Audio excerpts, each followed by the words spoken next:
Hello! I'm hoping that this is all working right. It should be. Um, Welcome to Breath of the Wild, as you'll see probably in a moment.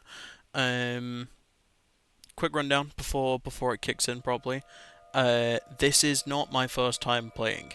I've played quite a bit of this game. I haven't finished it, but I've played quite a bit of this game. So I'm starting again and running it from fresh for the channel. We'll see how it goes. There's a lot of stuff that I do know. There's a lot of stuff that I don't know, but we'll figure it out. The intent here isn't really reaction content, because I've already seen a lot of this. Game's been out for years.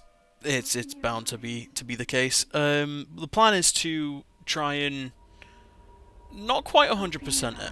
I don't know if I'll 100% it, but the plan is to do all of the shrines. Um, Obviously finish the story, do all the quests, do all the side quests. That is my basic rundown plan. If I decide to later, I might also go after all of the Korok seeds as well, but we'll see. So yeah, this is me playing Breath of the Wild. Might be boring, might be cool. That's for you to decide. Um, I know a couple of basic glitches, but nothing too exciting. So don't hold your hopes up for that. Um, But yeah, we're just gonna get through this not as quick as we can, because I do not know how to speedrun this game. I know how to get out of bounds and stuff in certain places, if it even still works. But my biggest issue is a lot of the glitches that people use most of the time, um, are patched on later versions, and I updated this game fully before starting, and now I can't downgrade it. So we're working off of the most recent version. However, because of that, I am on the Switch 2 version, which means I do have Zelda notes, which will help guide me in collecting the stuff that I want to get. It will help guide you after your long slumber.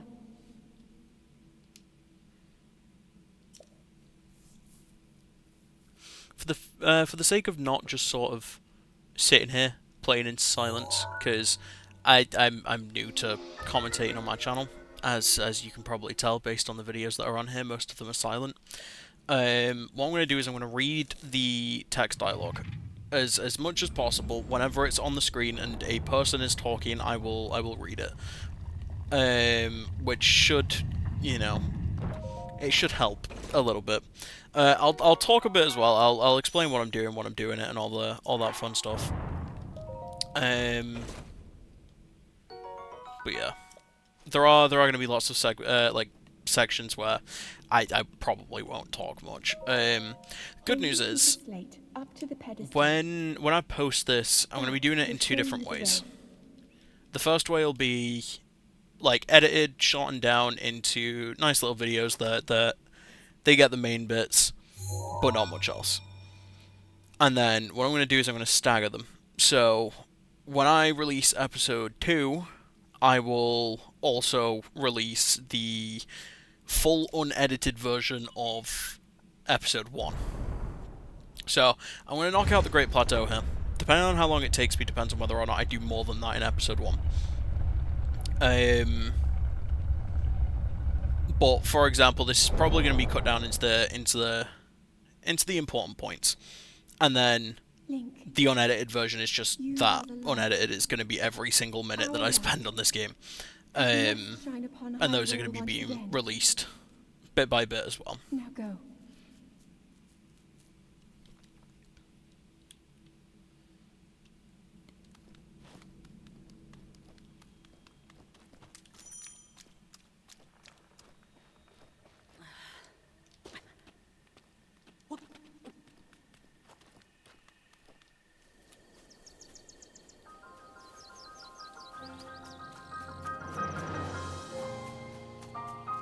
God, this game is beautiful. You always get the same feeling during this intro, that feeling of excitement of the adventure that is ahead. They did this intro so well that even now it's still timeless.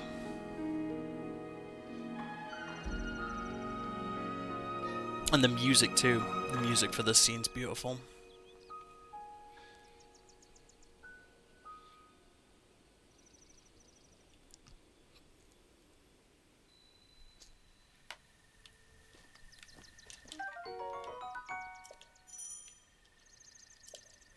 What I'll do is, whenever I use a glitch as well, I'm gonna explain what it is that I'm doing. There won't be many, but I will be using them occasionally.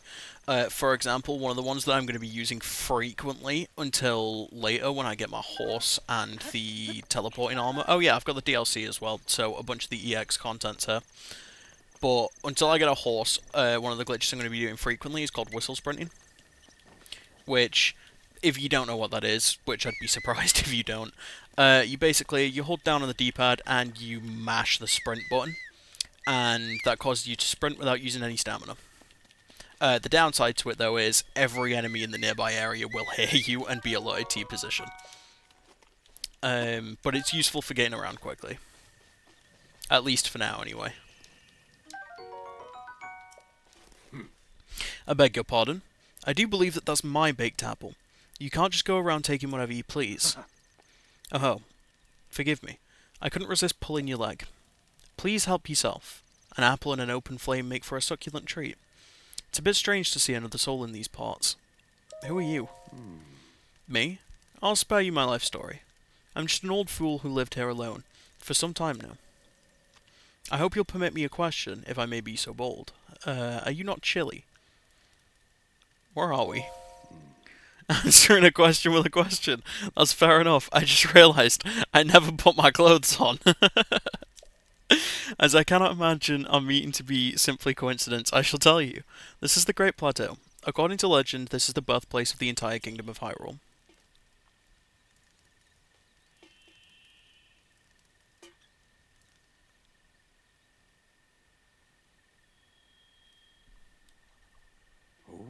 That temple there. Long ago, it was the site of many sacred ceremonies.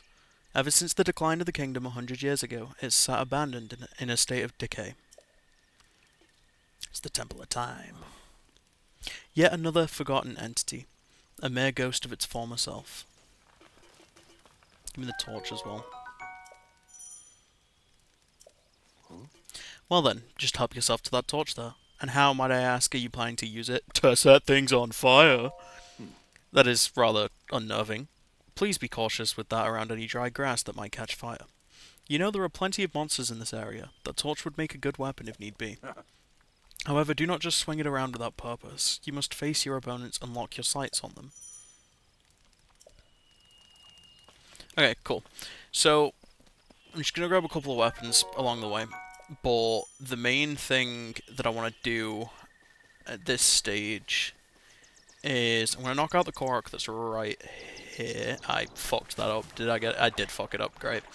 No, I need to catch the fish. I think whistle fishing still works. We're about to find out. It depends. I don't see any of the fish near, but oh, there's one there. Yes, it does still work, but I'm not close enough to the shore to make it work properly. I'm gonna need a bow. I'll come back for the fish in a minute. I do want that Korok seed, though.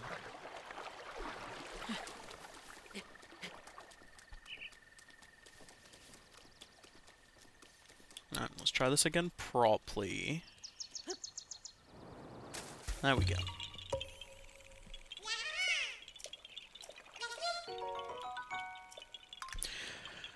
Korok say pretty much the same thing. To sum up what was just said there is, he thought we were someone else, and that he needs to go return to him. That's pretty much it. But the Koroks, there's like 900 of them. I'm not reading the dialogue for all of them. Yes. Thank you, strange disembodied voice, for telling me what to do when I already know.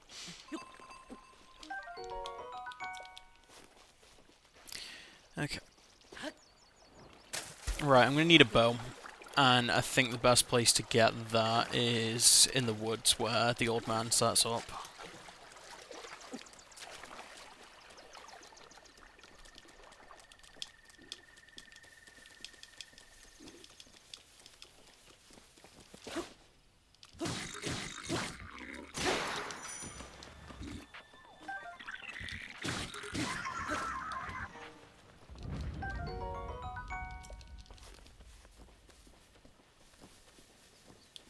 Yeah, so the way that whistle fishing works, because I realized I think I didn't explain it properly.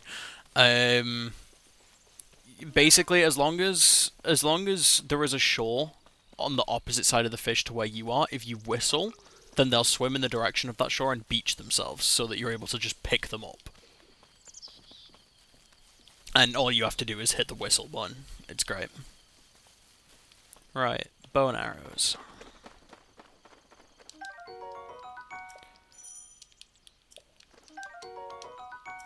I'm also gonna need meat, so I need to find one of those boar that I just saw. Are they still around, or did I spook them?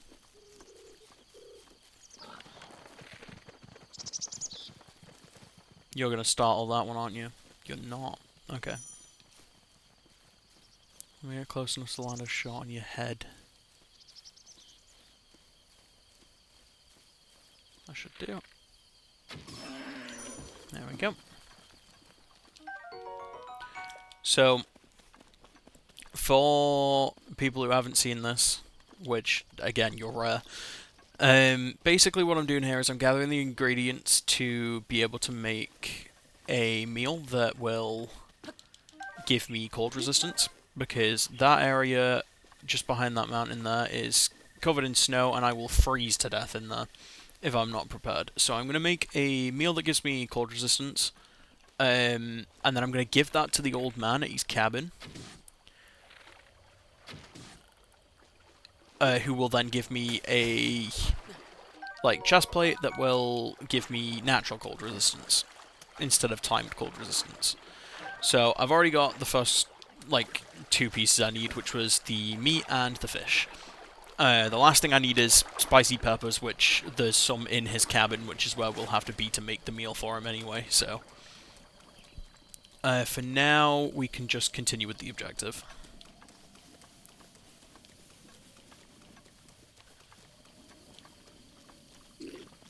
Oh, and I should probably put the clothes on.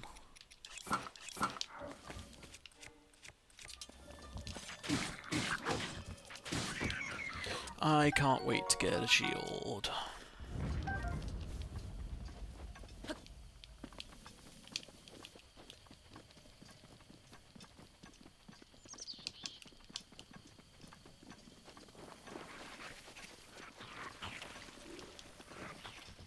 So I'm not 100% sure on where all of the useful items are, throughout the whole game. I know a couple, which I will definitely be picking up along the way. Like, there is a fire sword on the way to Kakariko Village that I can pick up that will basically negate the need for flint when making campfires. That is a slow time, perfect dodge, and a flurry rush. Yeah. Basically, perfect dodge slows down time, and also allows you to mash the attack button to do a flurry rush, which is basically as many strikes as you can fit in before you run out of stamina, before the time, slow time runs out. They're great. They help you deal a lot of damage all in one go. The other thing that works basically the same way is a perfect parry as well. If you parry an attack perfectly, you can. If it's a ranged attack, you can send it back at them. If it's a melee attack, then it completely staggers them. I don't remember if it slows down time or not, though.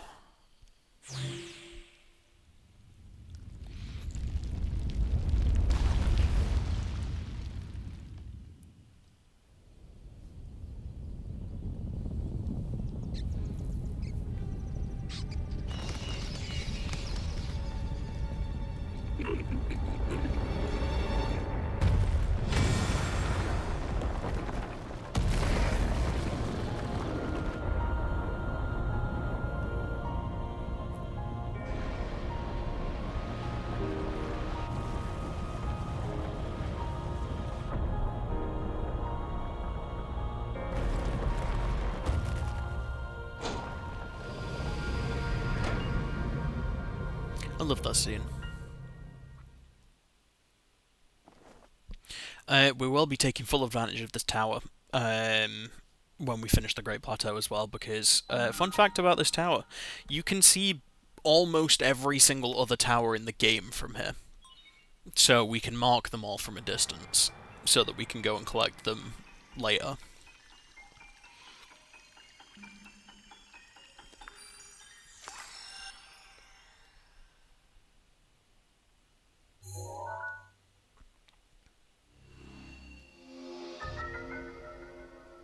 And as you can see, the towers reveal the chunks of the map.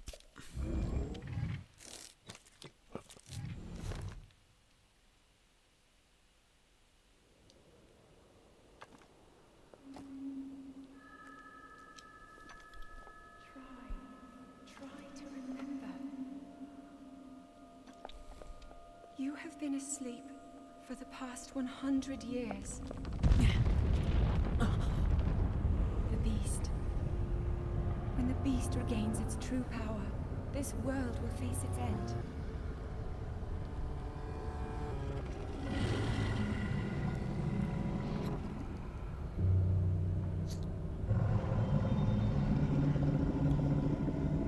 I was always confused about how the hell Ganon became something that looked like that. And then, obviously, the trailers and stuff released for Tears of the Kingdom, which pretty much shows why he looks like that. Well, sort of. But we'll get to that. I'll be playing Tears of the Kingdom after this one anyway, so we'll get to that. Tears of the Kingdom's another one that I've played a bit but not finished. I've definitely played this one far more than Tears of the Kingdom. I only got Tears of the Kingdom recently. For Tears, though, I've finished the tutorial area. And I've also done one of the dungeons, but I haven't done much more than that. I have played around with a couple of glitches on Tears of the Kingdom as well, but that can all wait for now. We will get to that once we've finished this one. But this is a scope. You guys know that, probably. Allows you to look at things from far away and mark them too. For example, that's one.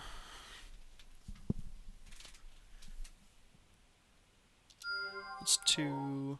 What else? What else can we see from here? We can see that one. That's three. Four. Five. And then what we do is we take those and we change the pin into a stamp.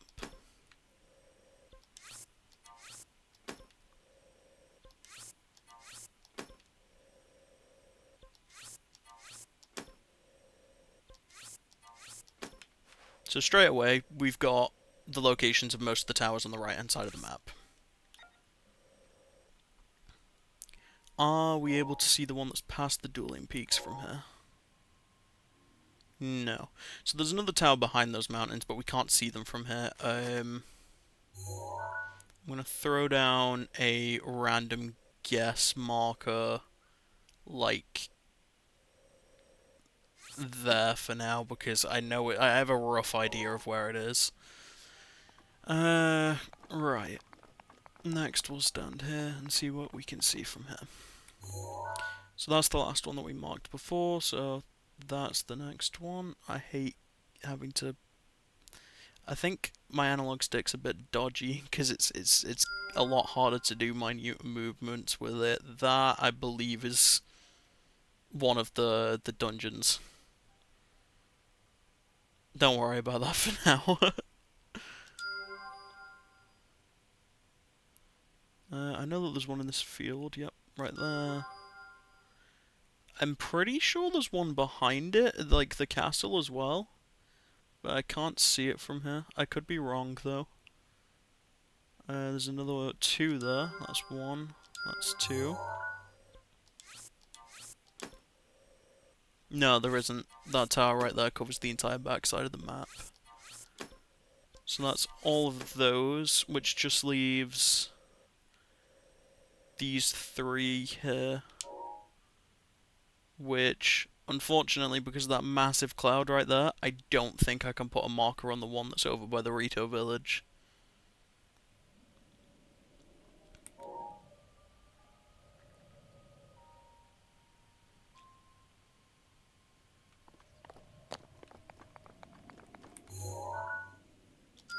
That's Gerudo Tower.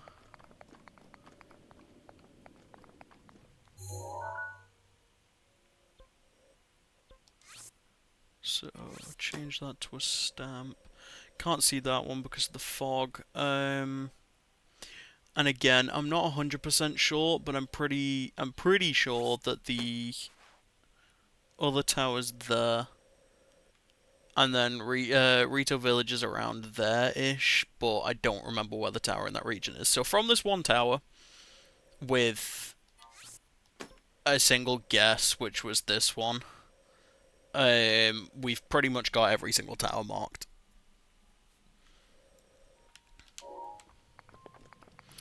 Right, now we have to find a way to get down this, because we don't have the paraglider yet, and I am prone to throwing myself off edges without thinking, so I'm probably going to die at least once because I've jumped without thinking.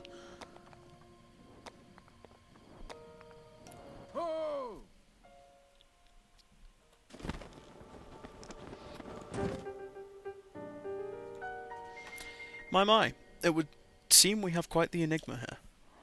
This tower and others just like it have erupted across the land, one after another. It's almost as though a long-dormant power has awakened quite suddenly. If you do not mind me asking, did anything odd occur while you were atop that tower? Yeah, I heard a voice. Well now, a voice you say. And did you happen to recognize this voice? Well, I did, but he didn't. I see. Well, that is unfortunate. I assume you caught sight of that atrocity enshrouding the castle. That is Calamity Ganon. 100 years ago, that vile entity brought the kingdom of Hyrule to ruin.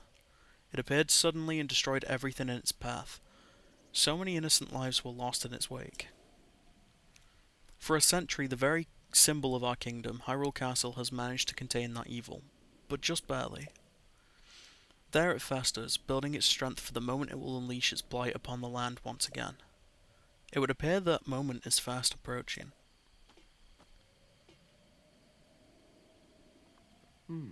I must ask you, courageous one, do you intend to make your way to the castle? I do.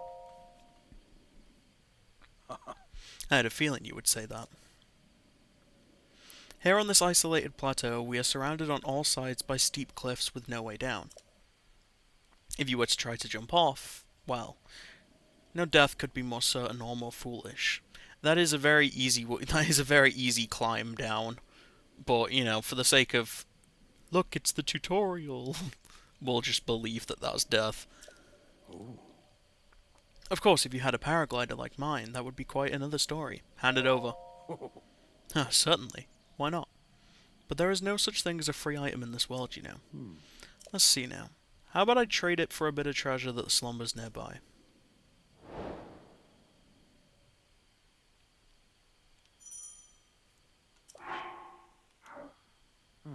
Come, let me show you something. Yep, you're about to show me the shrine. That thing, for people that don't know what's going on in this game, that is a shrine. There's 120 of them? 140 if you include the DLC ones, I think. Do you see that structure there? The one shining with a strange light. It began glowing at the exact moment those towers rose from the ground.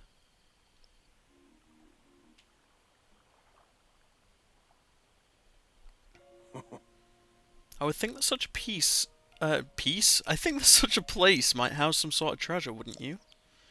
Treasure for the paraglider. A fair exchange, I believe. Yep, sure. I mean, I was planning on going that way anyway. I don't remember which shrine's which, but I'm pretty sure that this is Magnesis.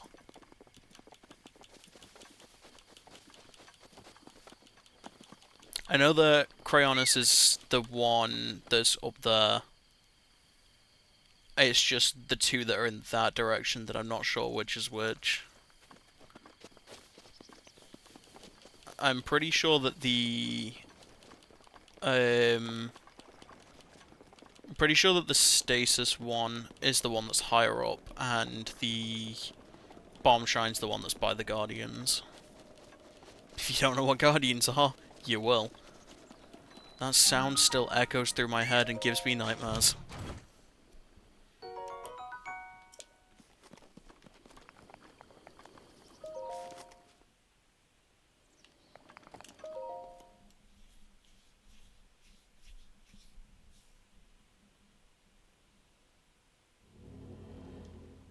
I am not gonna lie to you guys. If I find a way to cheat in these shrines, I will use it, and that will go for Tears of the Kingdom as well. If there's a way to skip doing the puzzle in a shrine, I will do everything I can to achieve that skip.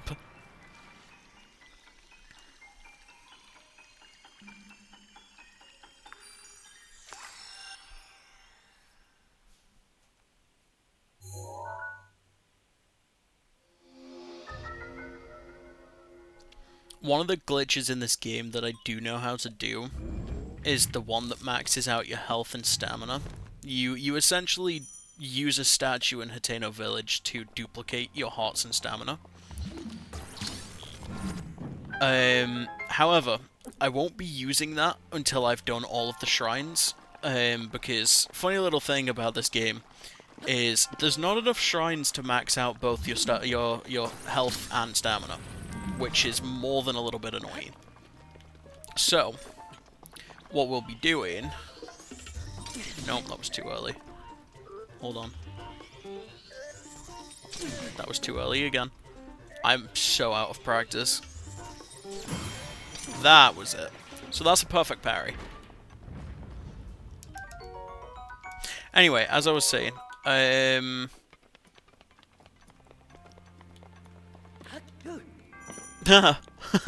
thought that was close enough. That was a shield jump. You can also do something called shield surfing in this game, but the major thing is you shield jump to initiate it, and you can use that to cross larger distances, as you just saw me do there. Anyway, as I was saying, the glitch allows you to duplicate hearts and stamina, but the game naturally doesn't... It leaves you 4 short on either your health or stamina. So what I'll do is I will use the health duplication glitch thing at the end to max out my whichever one isn't filled.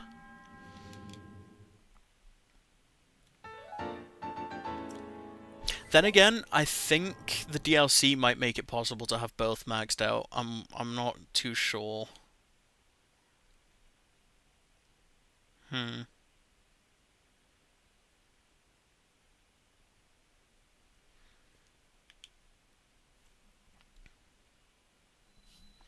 I don't know whether or not the Champion's Ballad DLC becomes available before completing the game.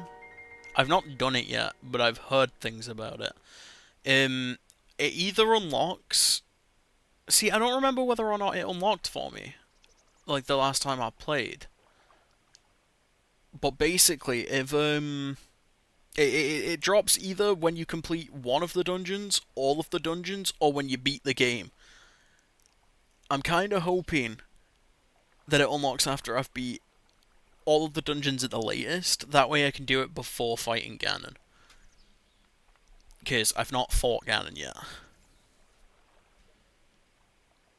But if I can't, then so be it. I encourage you to slow down for a moment, my courageous friend. The appearance of those towers and the awakening of this shrine. It's all connected to that Sheikah slate you carry on your hip there. What do you mean? It's been quite some time since I've seen that Sheikah slate. Long ago, a highly advanced tribe known as the Sheikah inhabited these lands. The great power of their wisdom saved this kingdom time and time again. But their ancient technology disappeared long ago. Or so it is said. It is interesting, however, to think how something like that survived all this time, hidden away in a shrine. These shrines are tucked away in numerous places all across this land. On this plateau alone, I believe there are still 3 more.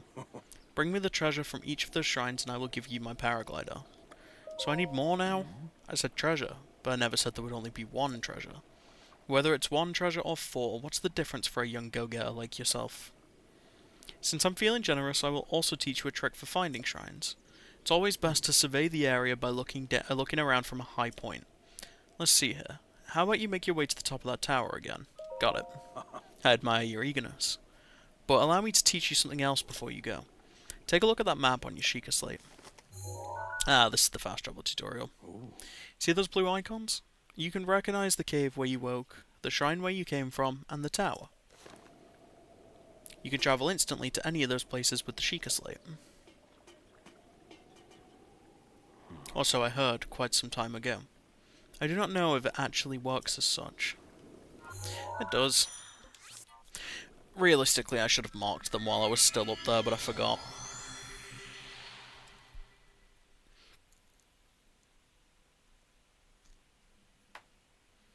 There's only one that I need to mark anyway, because I always mess up and go to the wrong place when going after it, and that's the snow one. Hang on. Have I marked that one before? I have marked that one before. Right, there's that one, and there's one there. We'll literally be doing them in the reverse order of how I just marked them, because you can do them all, like, all in a row without too much, like, faffing around.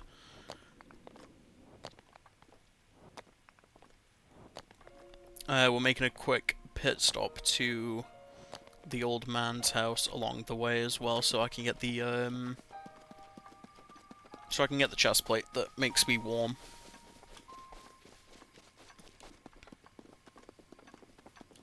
Doing that practice against the little guardian inside the shrine for parrying, I'm hoping it was enough, because once I finish this next shrine, I'm going to be being shot at by the bigger guardians, and they're not fun to deal with.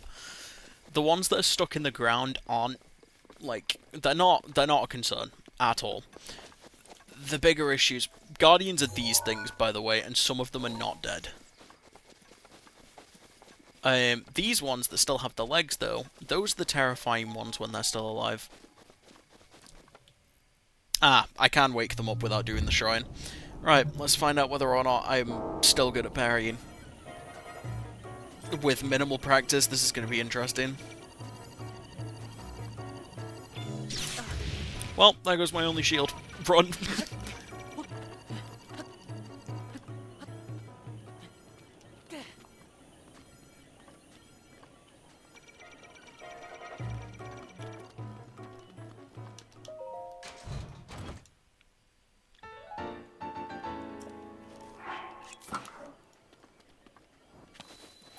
Okay, let's get this one out of the way, and then avoid the guardians like the plague until I get my shield back. I think the next one I'll come across is the pot lid, unless there's one inside this shrine. Is this bombs? Yeah, this is bombs.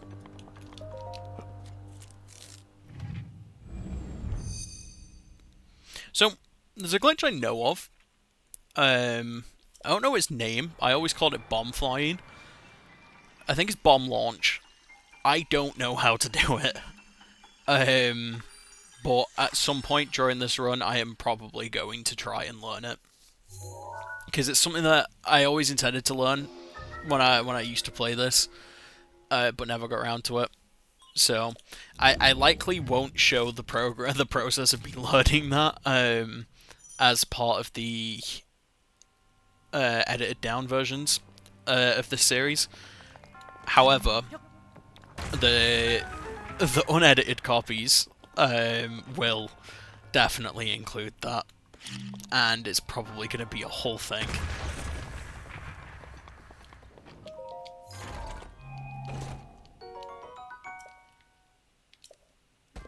Inventory's full already?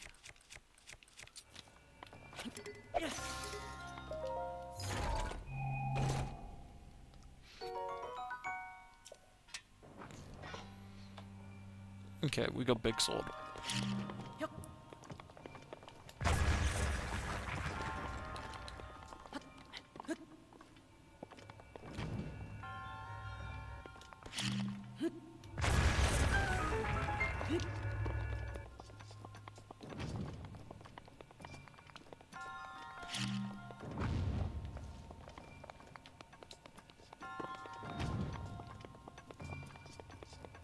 Not gonna make it. Ugh.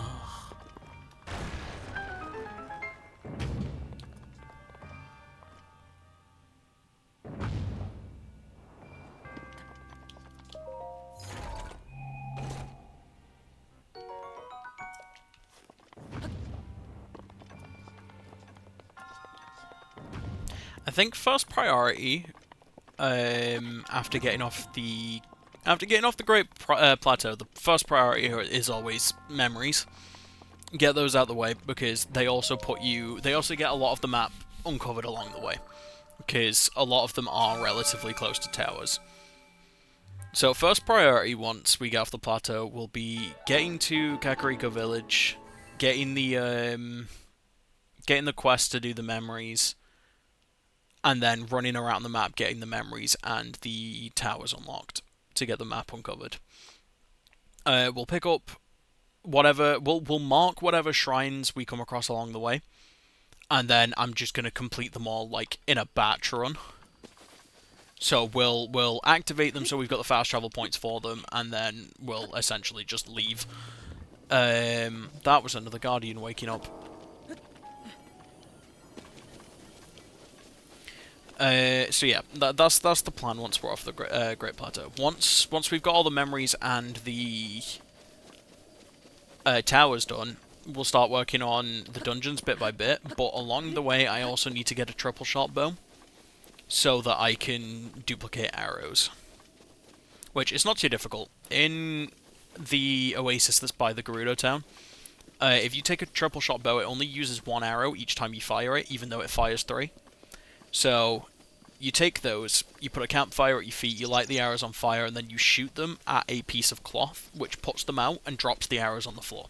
So 1 arrow becomes 3. We'll be using that to basically make it so that we never need arrows again. What time are we on? Coming up on 6. So the old man should be walking back over from the forest, if not already back by now. Yeah, he's walking back over now. Which gives me just enough time to cook the meal before he gets here.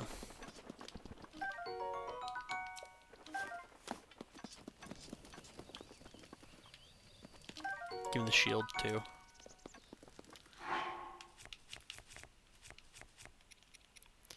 Right, it was fish, meat, spicy peppers. And this should make spicy meat and seafood fry. Yes. And then we just wait for his slow ass to get over here.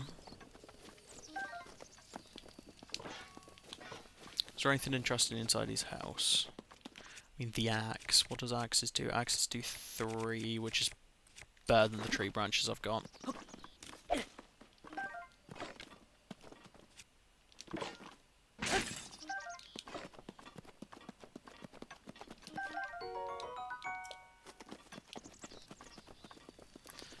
Come on, I know you're old, but you can move faster than that. This is ridiculous. Alright, fine. We'll clear this while we wait for him to walk over. Shut up. I wasn't quick enough, but still. That got me some more arrows as well. Yeah, I know how to change my bow.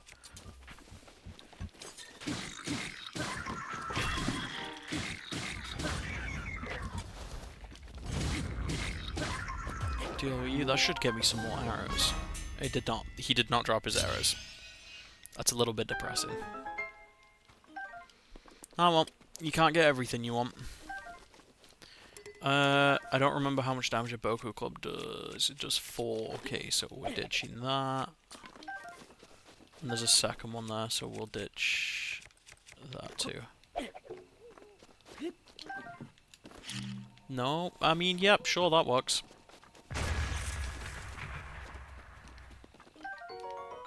It doesn't work because it sends the items flying, so I'm just going to break the other one with the axe.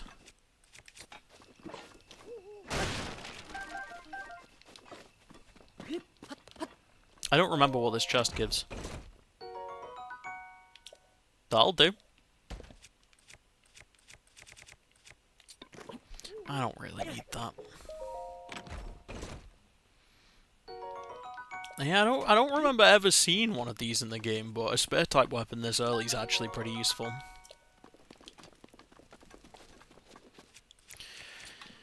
Alright, I'm definitely gonna piss off the bees here by accident. Yeah, I see ya. Ooh, bomb arrows.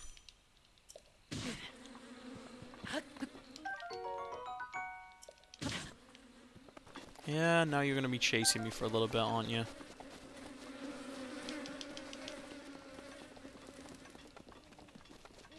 I think they've left me alone. Yeah, they have. Right, old man should be at his campsite by now. How are you only just sitting down?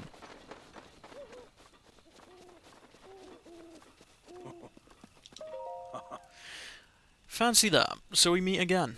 What are you doing? This body of mine isn't what it used to be. Recovering from a bout of hard work takes a while. If you're hungry, I have an empty pot you can use to cook yourself a meal. I cooked something. Wait, is that? That looks just like my signature perfect dish, spicy meat and seafood fry. But how did you... Well, I suppose that's not important. Can I trouble you to share the recipe? Ah, of course. Hyrule Bass, how could I have forgotten? Well done. Now please allow me to reward your culinary efforts with this warm doublet. I think that's how you pronounce that. I'm not entirely sure. With that, you will be able to resist the bite of the colder environments. As for me, I know a great spicy meat and seafood fry recipe, so I can do without the warm doublet. Yeah, that's just how I'm going to pronounce that, because I don't actually know its pronunciation. However, that's going right on. Which means now we've got cold resistance, which means we can finally go into the colder area up there.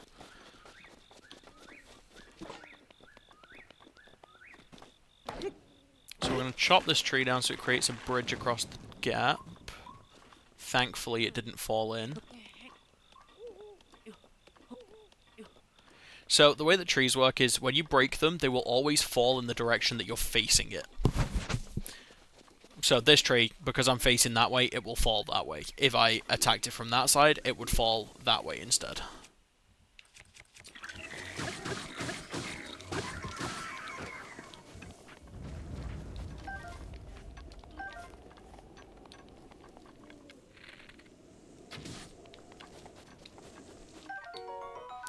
You never know when a lizard might be useful.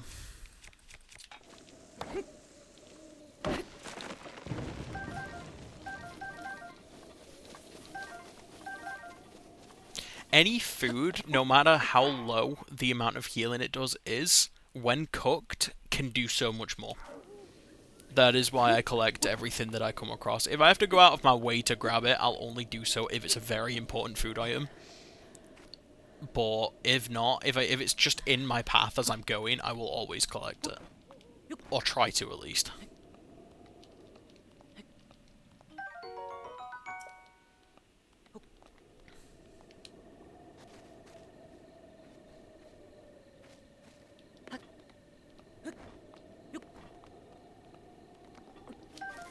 So what we're doing here is we're climbing up the mountain to the shrine that should be directly above me.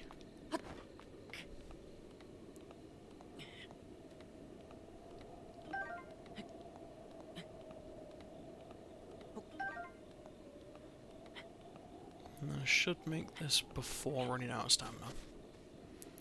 Next one is up and to the right.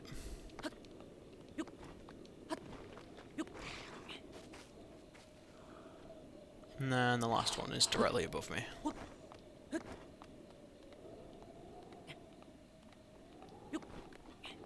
And of course there's these guys here.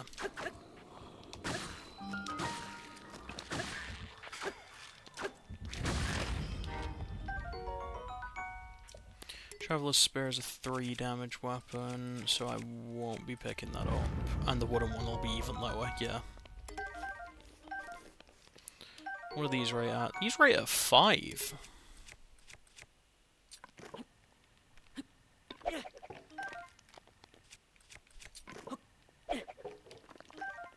I mean, it's kind of weird attacking with a still living arm. But it's not the weirdest thing you could fight with.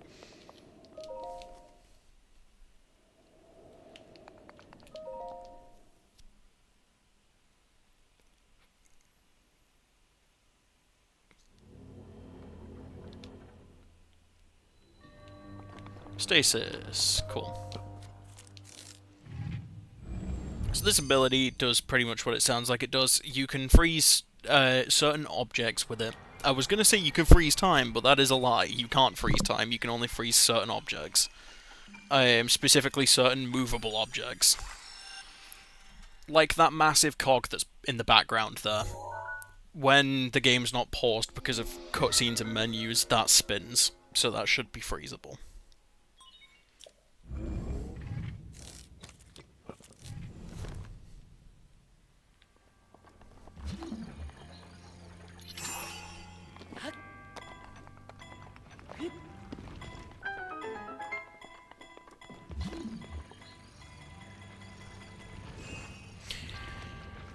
Is there any way to turn up the look sensitivity?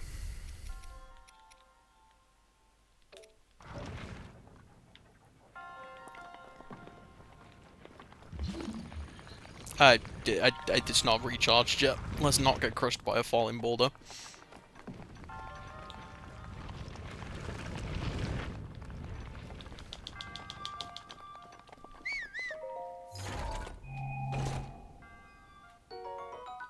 Hey, another shield.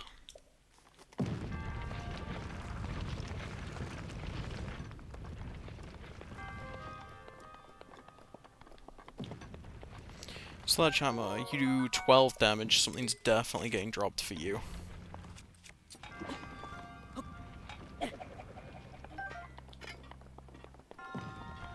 Oh, yeah, when things are frozen, they store up kinetic energy. So, I freeze that, and whack it a bunch with this. It will store the force that I've just put into it, and then release it the moment that the time stop runs out. Sending the object flying. That's actually really useful for getting around the map. If you find a relatively, like, flat object that you can stand on, whack it a bunch with it frozen, and then you hop up on top of it, it will go flying, and you will go flying with it. Not recommended when you're on low hearts, though, because sometimes it'll bounce, and you'll take damage. Also, never do it without the paraglider.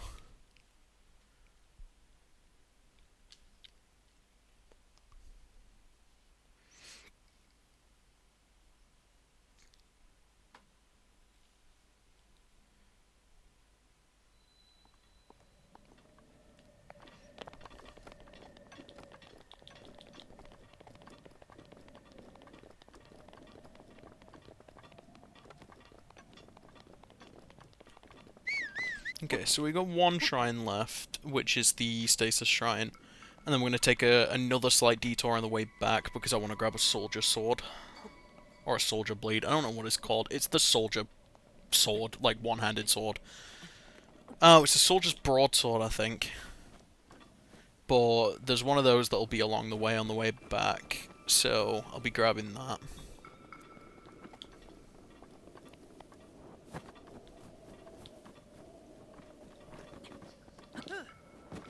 This is what I mean by shield surfing, by the way. I know I mentioned it earlier.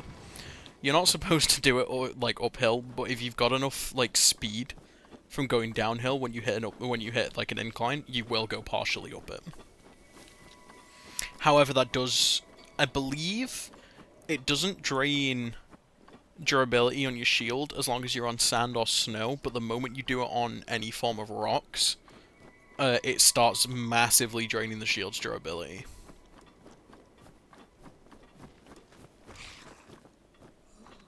That was not a great time for me to run out of stamina, was it?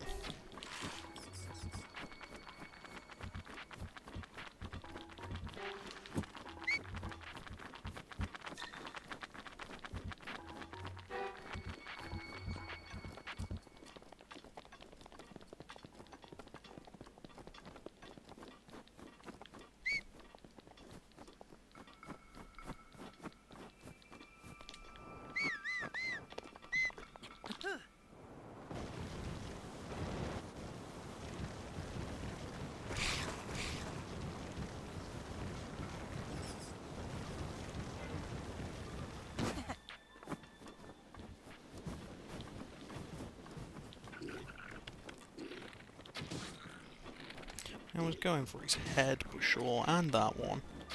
I'm trying not to waste arrows, and they're not making it easy. This is going to turn the sensitivity up, and I've not adjusted yet.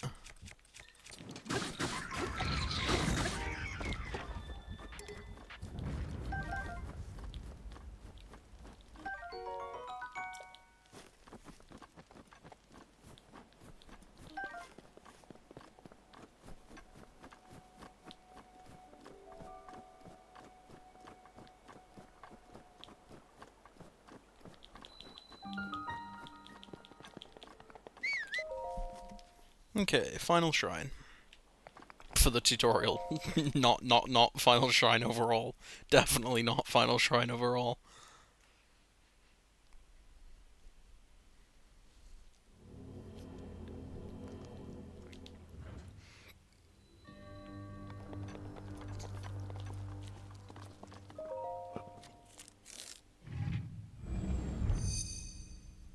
This rune is great because it essentially makes it so that you never have to swim again. Because you can just pile them up on water and jump between them. It's great if you're in a snowy area, because water in snowy areas are freezing to the point where not even cold resistance helps you. Like, you just start immediately taking damage and freezing to death.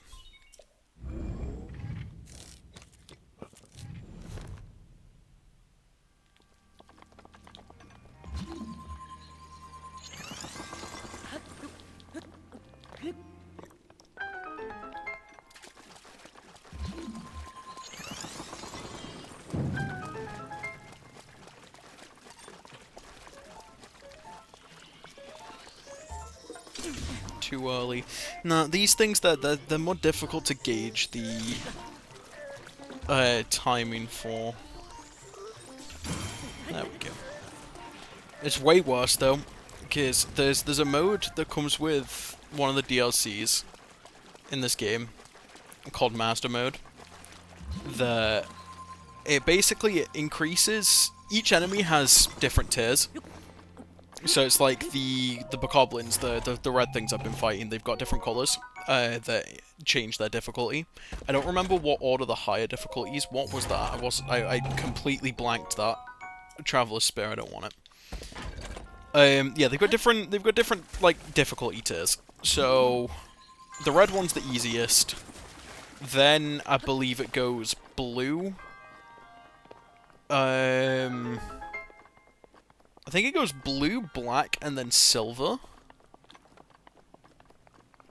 Or it's blue, silver, and then black. And then Master Mode adds gold. And the thing with Master Mode is, every enemy you fight has passive regeneration for their health. So you'll be fighting them for a lot longer than you would do normally. But the thing that's the most, like, annoying about Master Mode is Guardians. Usually, the big Guardians, the ones that can walk and the ones that are stuck in the ground, those you can more or less figure out the timing for your parries based on the sound cues. So it'll charge up its beam, and then there'll be a beep. And you want to parry pretty much on the beep if you're close. Or it's weird. You've got to do it like in less than a second after the beep if you want to parry it properly. And then when you're further away, you've got to like parry based on like timing visually. But the thing with Master Mode is it'll beep, and then there'll be a delay, and that delay can last anywhere between 1 and 5 seconds before the beam fires. So it basically throws off any timing that you've worked out based on sound. Oh, he said something about gathering the spirit orbs. My bad, I forgot I was supposed to be reading that. Extraordinary. That means it is finally time. Link, it is finally time for me to tell you everything. But first... Dramatic pause. Imagine an X on your map with the 4 shrines as the endpoints. Find the spot where those lines intersect. I shall wait for you there. Do you understand? Where 2 lines connecting the shrines would cross, there I will be waiting. By that he means the temple of time. Because those 2 are connected by straight line, those 2 are connected by straight line, and they all intersect over the temple of time. So, like, quick, if I wanted to do this quick, I'd fast travel to the tower, climb back down, run over. But I want a detour, because I want a specific sword that's here somewhere. I say here somewhere like I don't actually already know where it is. I do know where it is. Oh, shit.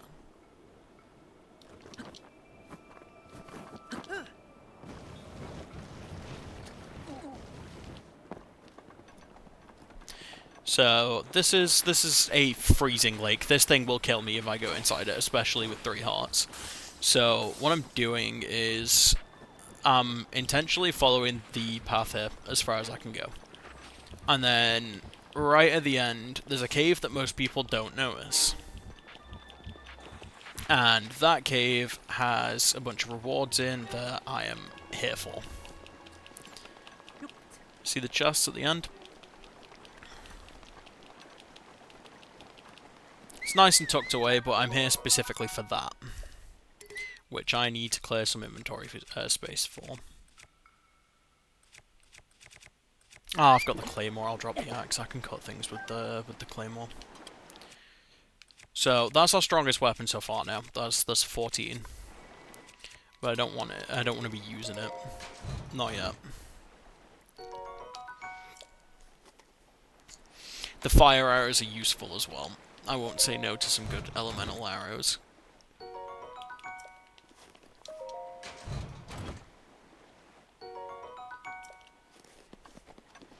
Okay. Now I could bridge across the lake and just run to the Temple of Time, but to be honest with you, it would probably be faster to go from the Shrine of Resurrection than it would be to like create a pillar bridge with Cryonis across the lake. Also, I'm not willing to have my first death happen within the first hour of my playthrough of this. Because I believe we are reaching the hour mark now. I think we're on... Yeah, coming up on 58 minutes, so close enough. I remember the first time I played this, I think it took me 3 hours to get off the Great Plateau. Not something I ever wish to take that long again, but... It's nice that I can do the first bit in under an hour. I say under an hour, it's pretty much going to be... To be fair though, if I wasn't recording, I wouldn't be reading like the text out loud, which means I'd be getting through the dialogue and stuff quicker. So even with my detours, if I wasn't recording this, it would be under an hour. But I think this is going to be on. Yeah, because when I get up there to watch the final cutscene of the tutorial, we should be hitting pretty much on the hour.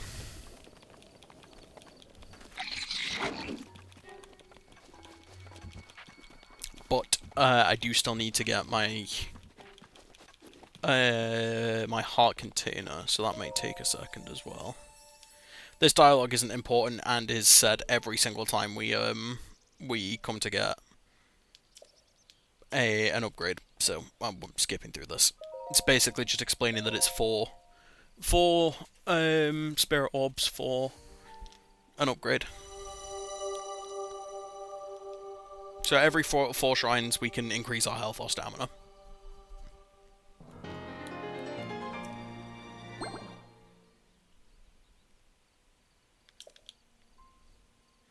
Yep.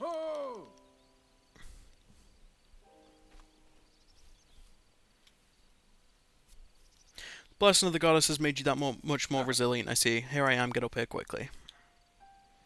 So I'm really determined to be up there on the roof by the time we hit 1 hour. Which isn't going to be the case, because I've got like 7 seconds left.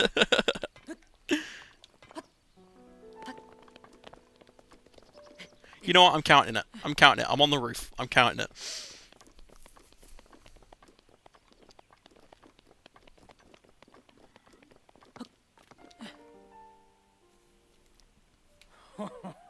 Well done there, young one. Now then, the time has come to show you who I truly am. I was King Rome Bosphoramos Hyrule.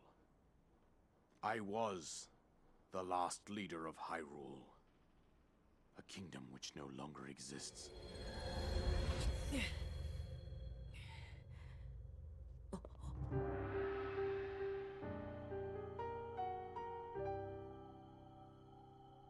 The Great Calamity was merciless. It devastated everything in its path. Lo, a century ago, it was then that my life was taken away from me. And since that time, here I have remained in spirit form. I did not think it wise to overwhelm you while your memory was still fragile. So rather than that, I thought it best to assume a temporary form. Forgive me. King Rome, boss for Armus, Hyrule. Sorry, I couldn't help myself. 100 years ago. I was trying to be quiet. To know Calamity Ganon's true form, one must know the story from an age long past. The Demon King was born into this kingdom, but his transformation into malice created the horror you see now. Stories of Ganon were What's passed from interesting generation to is, generation. from what I know about Tears of the Kingdom in this game, this battle still hasn't been told. A prophecy. The signs of a resurrection of Calamity Ganon are clear, and the power to oppose it Because lies the dormant beneath the ground. the story of We of decided Tears of to the heed Kingdom advice is set even and began earlier than excavating large areas of land. the prophecy It that wasn't long before we they're discovered talking about. some Not the ancient prophecy, the relics history that they're talking about in the here. hands of our distant Because ancestors. I believe the history that they're talking about here happened 1,000 years ago. These relics, It was either the 1,000 or divine 10,000 beasts, years ago. were giant machines piloted And then by Tears of the warriors. Kingdom's We storyline also found the um, Guardians, an army mentions of history from even soldiers further who back than fought that. autonomously.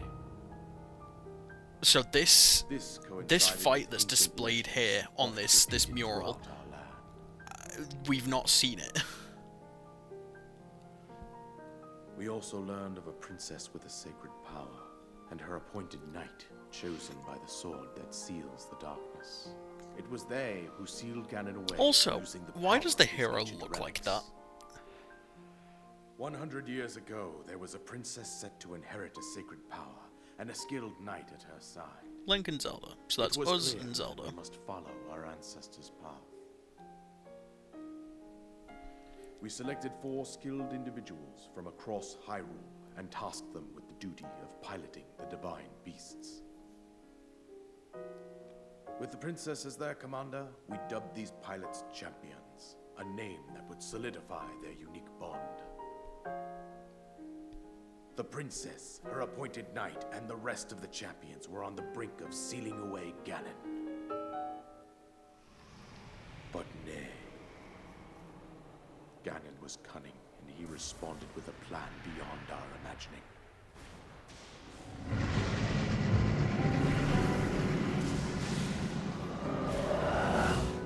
So this is 100 years ago. This is the event that put us in the Shrine of Resurrection. You also actually get to see this properly in the Hyrule Warriors Age of Calamity game, which I don't own, otherwise I would do that after this one before I do Tears of the Kingdom. I know I'm way behind the curve for doing Breath of the Wild right now, but I will be doing Hyrule Warriors Age of Imprisonment around December, basically the end of December is when I'll probably start recording it. I don't know when I'll upload it. So I've got all of November and all of December to get this and Tears of the Kingdom done, and then I'll be playing Age of Imprisonment. You are our final hope. The fate of Hyrule rests with you. And then maybe as a throwback, I might buy Age of Calamity so that I can play that for the channel as well. I'm not going to be a solely Zelda-focused channel, but I've got too many Zelda games that I am really wanting to play for it that it's going to feel like that for a while. You fought valiantly when your fate took an unfortunate turn. And then, you were taken to the Shrine of Resurrection. Here you now stand, revitalized 100 years later. Yeah, but I'm missing a few of my bits. You have been hearing since your awakening, namely my from memories. Princess Zelda herself. Even now, as she works to restrain Ganon from within Hyrule Castle, she calls out for your help. I'm missing a few. I'm missing more than just my memories, actually. I'm missing quite a few of my bits. Once that I'm missing my sword. I'm missing my clothes. I'm missing my memories. Nothing will stop him from consuming our land. I'm missing the princess. Considering that I could not save my own kingdom, I have no right to ask this of you, Link. But I am powerless here. You must save her, my daughter, and do whatever it takes to annihilate Ganon. You got it, King Rome, boss for Armus Hyrule. Ganon has maintained control over all 4 divine beasts, as well as those guardians swarming around Hyrule Castle. I believe it would be quite reckless for you to head directly to the castle at this point.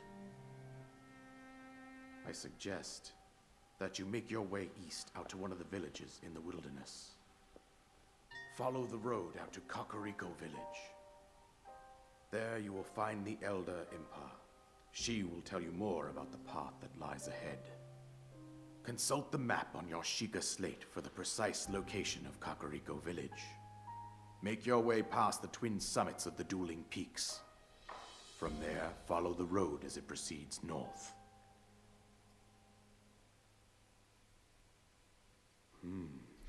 Go on. Here's the paraglider, just as I promised. Yay! No more jumping off cliffs and then panicking.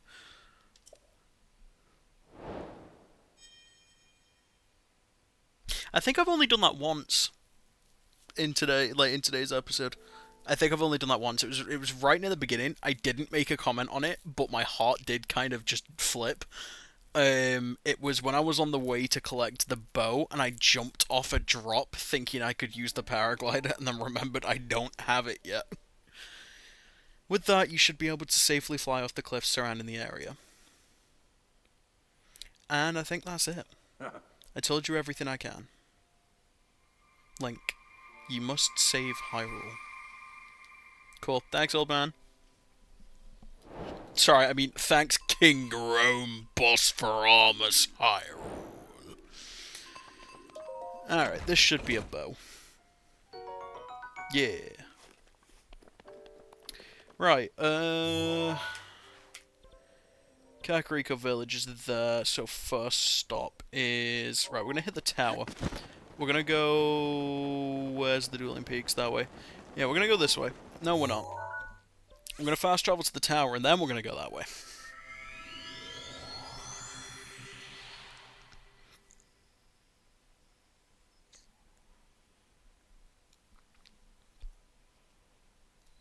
I've only got about 2 hours to work with today.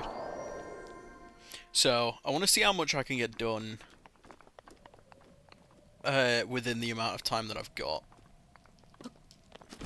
We should be up to Kakariko Village at least by the time I have to call it. But as I think we're coming up on an hour and 10, which is fine. Gives me just under an hour to. So I'm trying to plan things out in my head. I'm gonna try and get myself a horse. I'm gonna get the fire sword. I'm gonna hit the tower. I need rupees to be able to register the horse. And then get to Kakariko, watch the cutscenes there. And then I believe that my next quest step is go to Hiteno to get the camera rune fixed. So, the goal is to at least be at Kakariko Village. But if we get there, and I still have half an hour left, I'll do the trek to Hiteno Village and then call it there.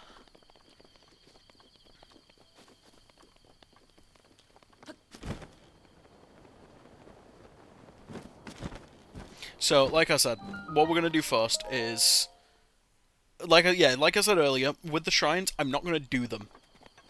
I'm going to mark them, but not complete them. And then, what I think I'll... So we're going to mark them, but not complete them. We're going to rush about, grab a bunch of the towers, maybe not all of them. And then, at some point, I'm going to once I've gathered up enough shrines that I have marked but not completed, I'm thinking. So there are requirements to get the Master Sword in this game. In every other Zelda game, it is it's a plot point where you'll unlock it exactly when it wants you to unlock it. But in this one, it's locked behind a requirement. This one, I believe you need 13 hearts to be able to pull it. So what I'm going to do is I'm going to keep running around. I'm going to mark the shrines as I go past them, but not complete them. And once I've got enough shrines, like, bottled up to be able to get 13 hearts, I'll knock them all out in one go. Which, it'll be a long process for the people watching the uncut version. But for the people watching the edited version, I'm just going to speed it up.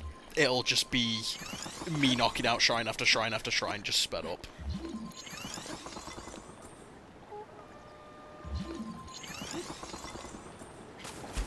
Oh, don't go under it. Yeah, if you go underneath a Cryonis, like crystal, it breaks. Which is why I just, like, panicked there a bit.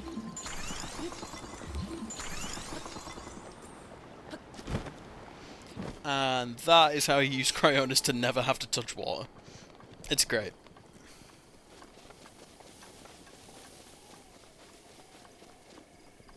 I'll be knocking out the shrines. The shrines, towers, shrines and towers, definitely. Once I've done those, that's when I'll focus on side quests and Koroks. But until then, I'll grab a Korok if I notice it. If I don't notice it, then, you know, tough shit until later. But yeah, no, the Koroks are, like, there's 900 of them. I'll get them if I see them. If I don't see them, then it's gonna wait until I've got enough fast travel points around the map that I can easily clear them all up.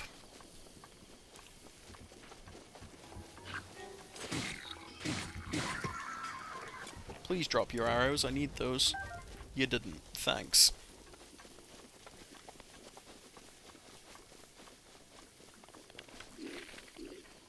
Ah, we're seeing our first blue bokoblins. Oh, yeah, no, I didn't want you to get those weapons. Oops.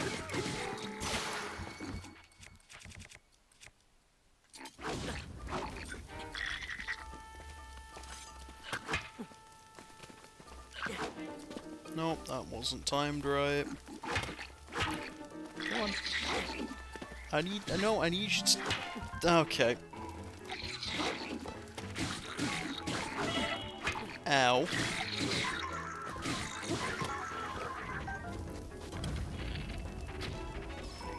Ooh! That was a headshot, I'll take it. I'm not gonna lie, I wasn't expecting that shot to connect. I didn't aim it properly. I just took a chance. Alright, did I pick up something random? I did pick up something random. I was gonna pick up the massive bat, but I want the Traveler's Claymore. You do 6 damage, so that's gone. And I'll take that instead. These are all slowly turning into heavy weapons now.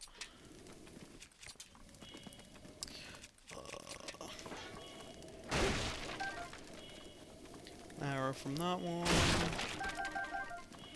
And then fruited acorns from that one. Grab the meat too. And I should probably heal before I forget.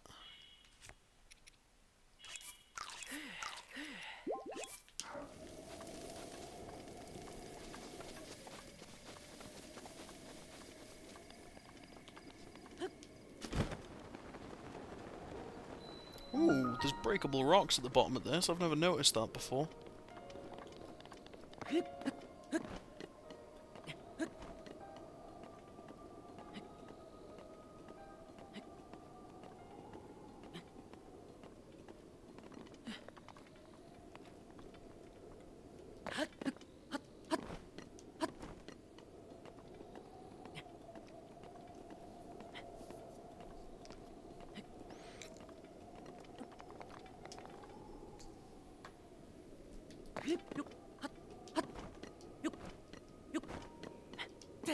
Okay, tower number 2 knocked off the list.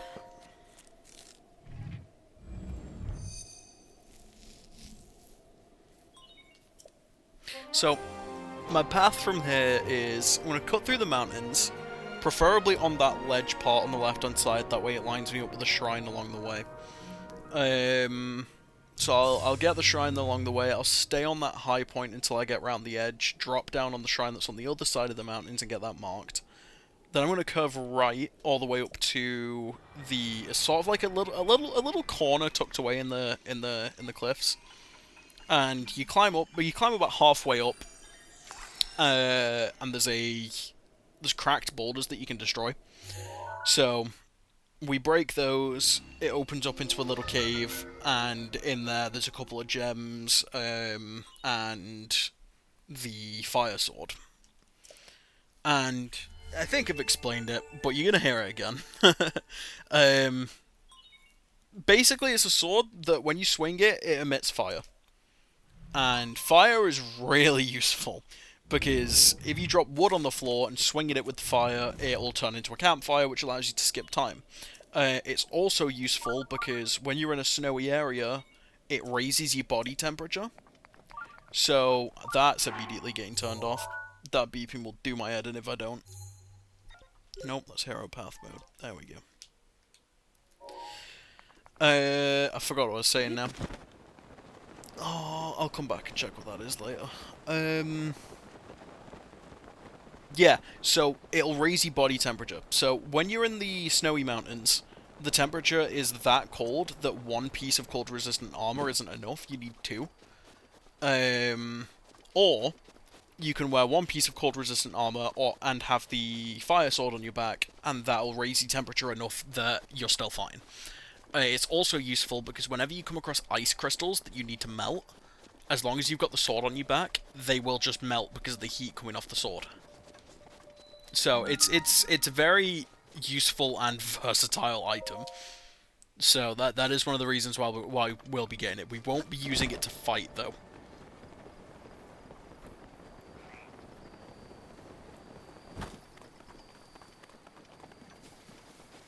Because if it breaks, I don't know where to get another one, and because it's a chest drop, it won't regenerate on a blood moon.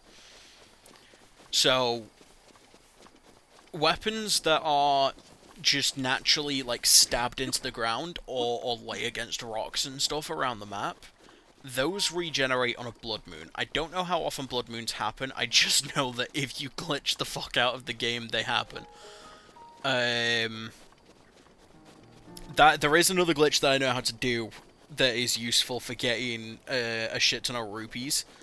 I will have to reread up on how to do it because I've not done it in a very long time. But basically, it requires you to go into the castle, get a like royal guard weapon, which I think that's the black ones, and then you take it to one of the stables, and there's a woman at those stables that can I can. Yeah, there's a woman at those stables that exchanges royal guard weapons for gems. So there's a glitch you can do where you confuse the game in a way where it thinks that you're handing the weapon over when you're not. And you do that by completely overloading it with overloading the game with triple shot, like bows. It's a very weird looking glitch because it turns you into a floating head. But it basically just allows you to sell the same royal guard weapon to the woman over and over again for a shitload of gems, and then you just sell those gems and walk away with enough rupees that you never need to worry about them again. So I will be doing that later, because like having to spend an hour running around Death Mountain, gathering up gems and stuff to sell just because you've run low on rupees, that's not fun. That's also really annoying. So I'd rather spend 15 minutes selling the same weapon over and over again than spend several hours across the whole game having to keep going looking for gems to get my rupees back up again. But I'll detail the glitch fully when I'm doing it. Like, I'll explain how you do it and stuff as well.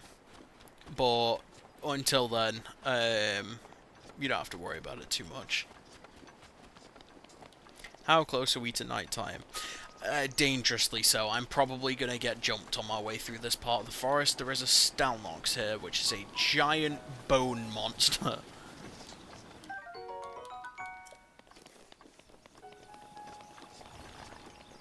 I can hear it. Or at least I'm pretty sure that's what I just heard.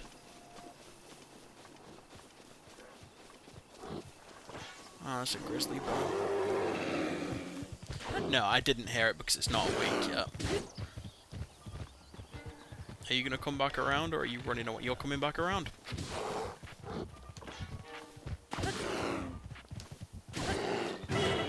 Holy shit! Yeah, you do a lot of damage.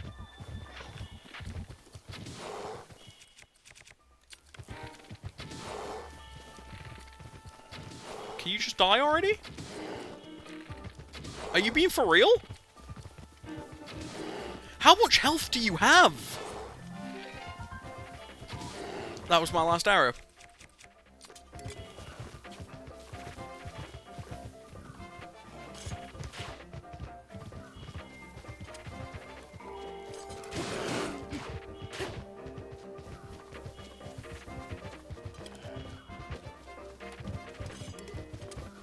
Trying to get up behind you without you being able to just do a U-turn and bite me. Oh, you know what? No, don't come back around right as I give up. I don't have any arrows left. Come here, you little shit.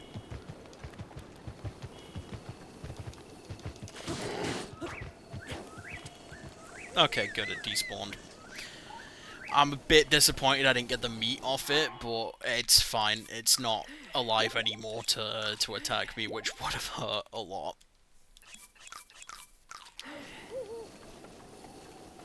Right, because I noticed it whilst chasing that bear, we're making a detour. I want to see what's behind those rocks. Where we're actually heading is that set of boulders right there. But we'll get to that in a second. I want to see what this is.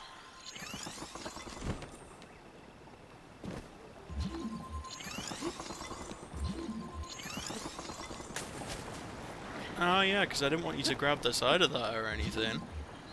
Right, oh, it's a shrine. Cool. That's another one marked, even though they're not complete. That's 4 now that I've got marked but haven't completed yet. So that's a whole extra heart container, which means we've only got 8 more to eight more sets of 4 to go.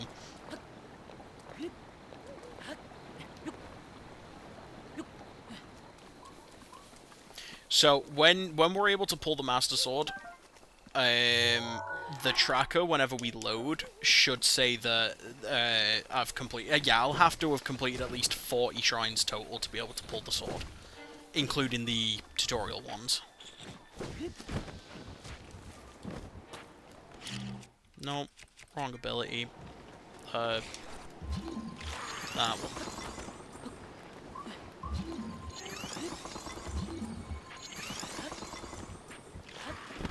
Not 100%, but this is another Korok in it. It is.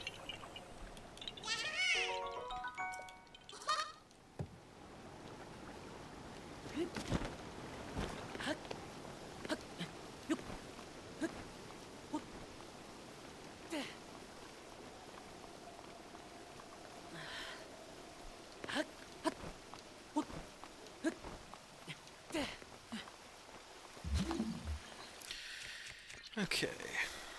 Next up, a square bomb, because I don't want it rolling back down the hill after me.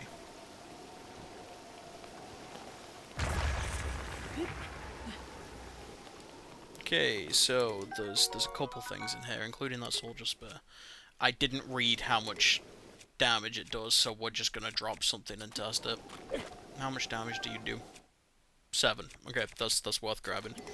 And then ditch the other bone arm as well.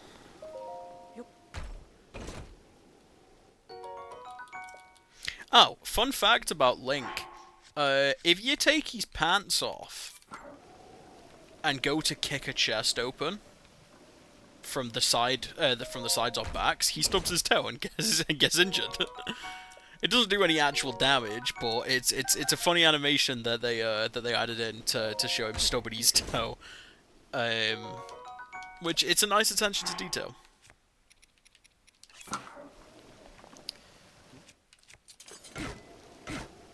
I know. I need something heavier than that. There we go.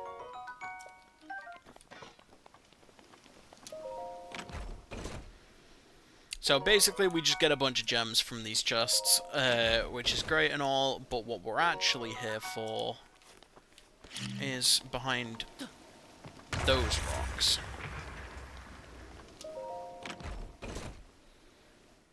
There it is, the flame blade. This is what the flame blade looks like. You swing it, causes fire. It's great. It takes 4 swings before it needs to recharge and takes about 5 seconds to fully recharge again afterwards. And as you can see by the temperature meter in the bottom right, you can see how close I am to burning. That's because the flame blade is raising my temperature from neutral, which is the very top, to hot. But it's not hot enough to start causing me any, like, issues. Okay, our next stop is Kakariko Village. And preferably catch a horse along the way. Because if I want to get to Hateno quickly after Kakariko, I'm gonna need to have a horse. I believe that is a fallen star fragment.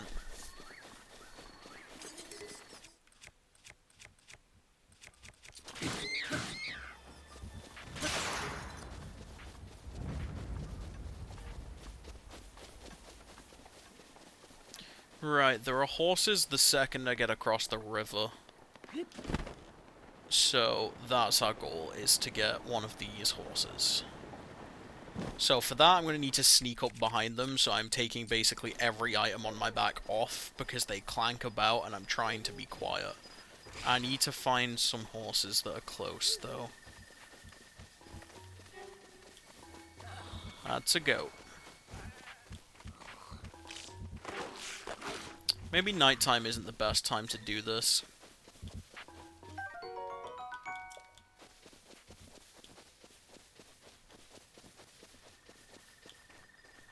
There's some horses right there. Oh, really? Can I not be left alone for 5 seconds at night? Is that a horse right there? No, that's a guardian piece. Right, the nearest horses are probably those ones there. I'm not too fussed on colour, I just want a horse. And I don't know the best way to go about that without spooking them, because if I spook one, it will spook the others.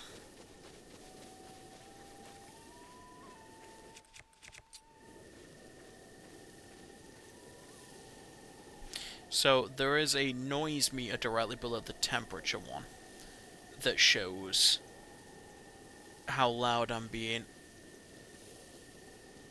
Why is it approaching me? Do not approach me. What are you doing?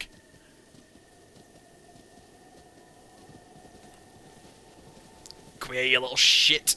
No! It's running! If it gets too far, it'll despawn! Stop! Oh, come on, please stop. You are a beautiful black horse. Please, please, please. Hey, calm down. It didn't calm down. Oh, it kicked me. Fuck's sake.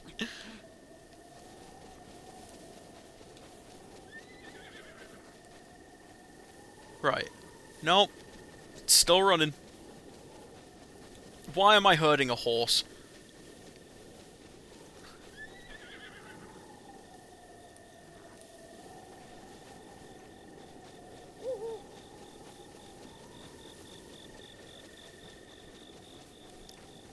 stay in my render distance. That's all I ask. Stay in my render distance. Please calm down again before you get out of my render distance. Oh, come on. I'm not catching that horse, am I?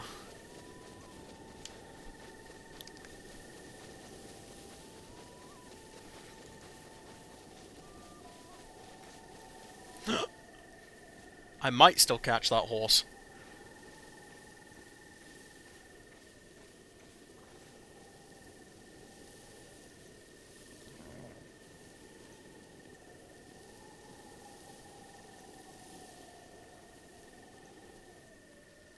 This is painfully slow, but necessary.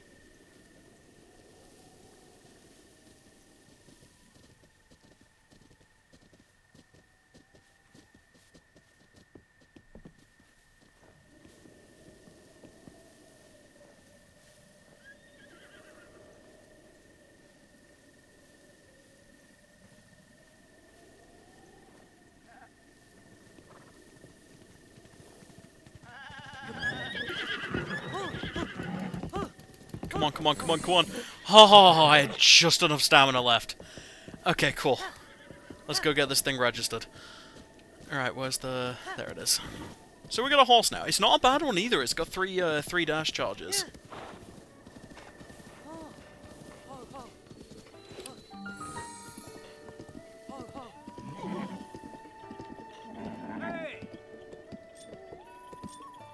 No, not you. I don't want to talk to you. It's him that I want to talk to. Welcome to our stable. We deal in all things horse-related. We also double as an inn. I haven't seen your face before. Do you know about the stable system? I do. Basically, the rundown, which is much faster than me reading whatever he's about to say, is you can board horses here, and they'll take hold of them. And then whenever you need a horse, you can just go to any of these outposts, not outposts, any of these, I forgot what these are, stables. Any of the stables across across Hyrule, and you're able to pull that horse back out. It costs a small fee, but yeah. You also get a free, like, bridle and saddle and stuff. That's the basic rundown. Pardon me, let me start over. Welcome to our stable. If you've come with a wild horse, you can register it with us here, or you may stay for a rest. Please head to the counter inside. What'll it be? Register my horse. I believe it's 20. Is it 20 rupees? Charge a registration fee to help support our conservation efforts. The fee also grants you a locally made saddle and bridle. 20 rupees, thank God. Please enter the name for your horse. I have no idea, but it's black, so I'm probably... Yeah, I'll just go... I'm a basic bitch. There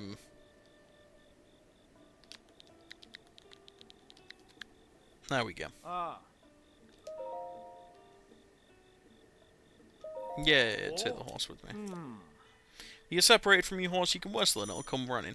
Yeah, until I get a certain range away, which means whistle sprinting is out unless I want this thing thundering after me every time I do it.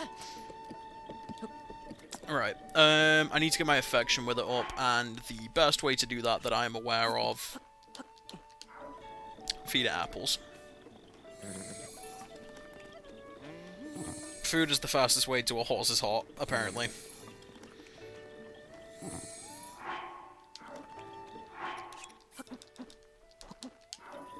I'm going to feed it until it doesn't want to eat them anymore.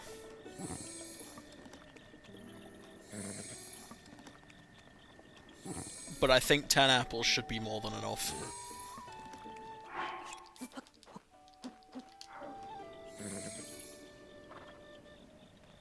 Okay, it doesn't want any more. So, the affection level of a horse matters, because that'll dictate how much it behaves whilst you're riding it. So, if I hadn't fed it a bunch of those, the horse would probably be fighting me all the way to Kakariko Village. And I don't want that. Because that's annoying. But we have achieved all of the goals that I set out to do before going to Kakariko Village, so we're going to head straight there. Once we're there, we'll speak to Impa, get the cutscenes out the way, and depending on how much time we've got left, I might head to Hiteno Village, and then stop the recording once I arrive there. We'll see. We'll see. I might go a bit over my time just to speak to just to speak to the person that lives at the research lab at Hateno. I think it's Pura. Oh, hold on. I want to speak to you. I'm not voicing him. Well, no, I will, but I'm not voicing his noises. You can see me? Yes, I can see you. It's been 100 years since anyone has been able to see me. I'm Hestu, and I need your help. Those monsters over there stole my beloved maracas. I think they're still on the other side of those rocks. I can't use my powers without them, so please get my maracas back from them. I believe this will be the first. Yeah, this will be our first side quest. I don't remember how many there are, but I will definitely do the research before I start my next recording. But we don't need to worry about it too much until... Ow, really? Immediately? I've been here like 2 seconds! Okay, yep. This is more... Ah, fuck's sake. Well, it's not the worst place to get my first death. It'd have been nice to do this whole thing without dying at all, but it is what it is. Right, we're going to do that more carefully this time. And we're going to do it with a shield out. That way I can do my dodges and stuff. I'm also going to do that first. To get a couple of them off my back initially.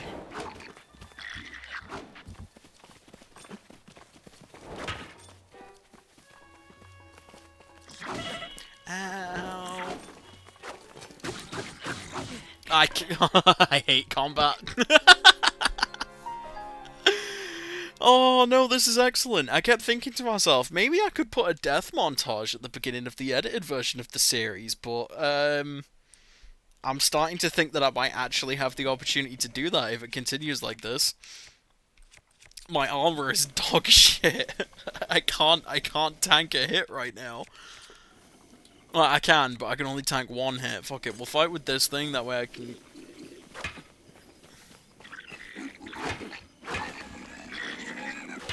It's annoying the way that they all sort of like surround me.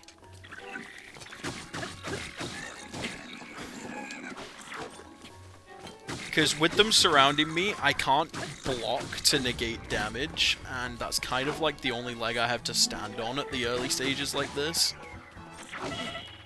It would help if my shield came out when I hit the block button, that'd be nice.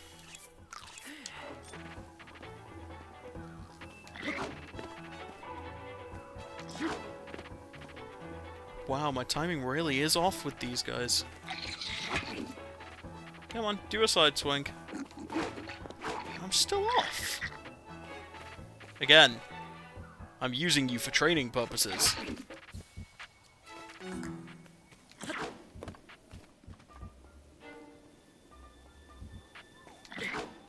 I can't get the timing right. That's a bit annoying. I'm gonna keep pushing you until you fall off. See ya.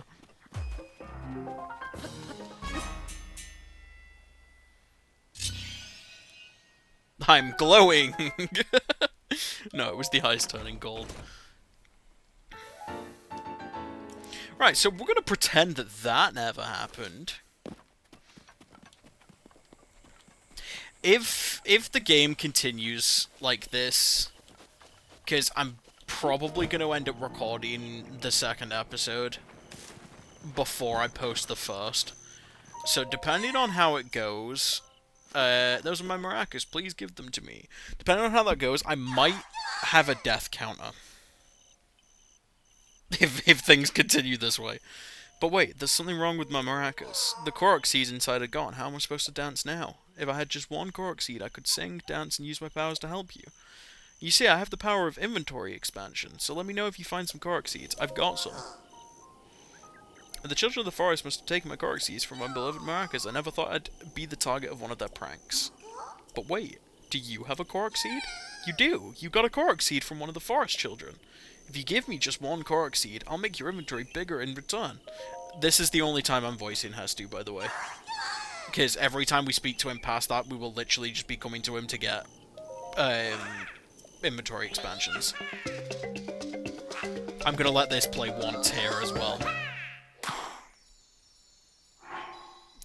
It's so weird.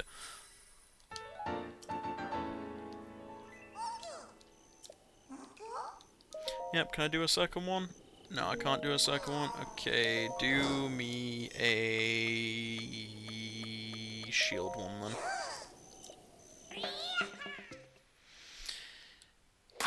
Okay.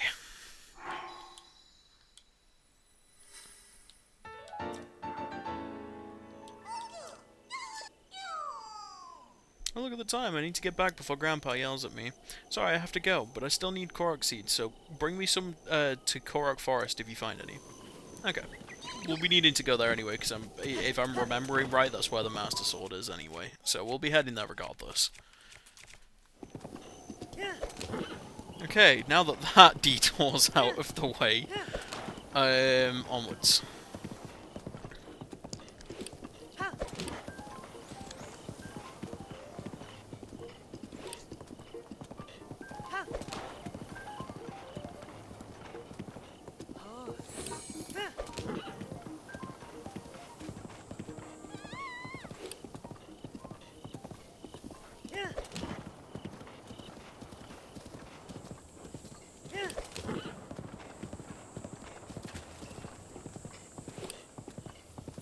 Alright, welcome to Kakariko Village.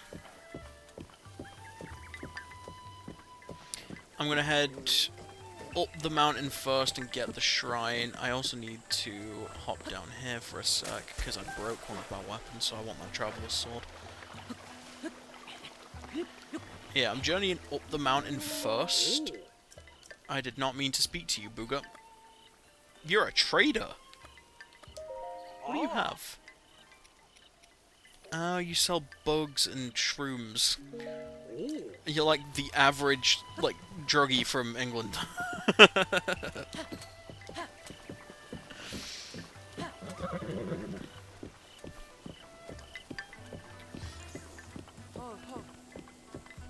So we're gonna head up here, we're gonna mark the shrine, and then we'll glide down to the main building, which is where we're headed.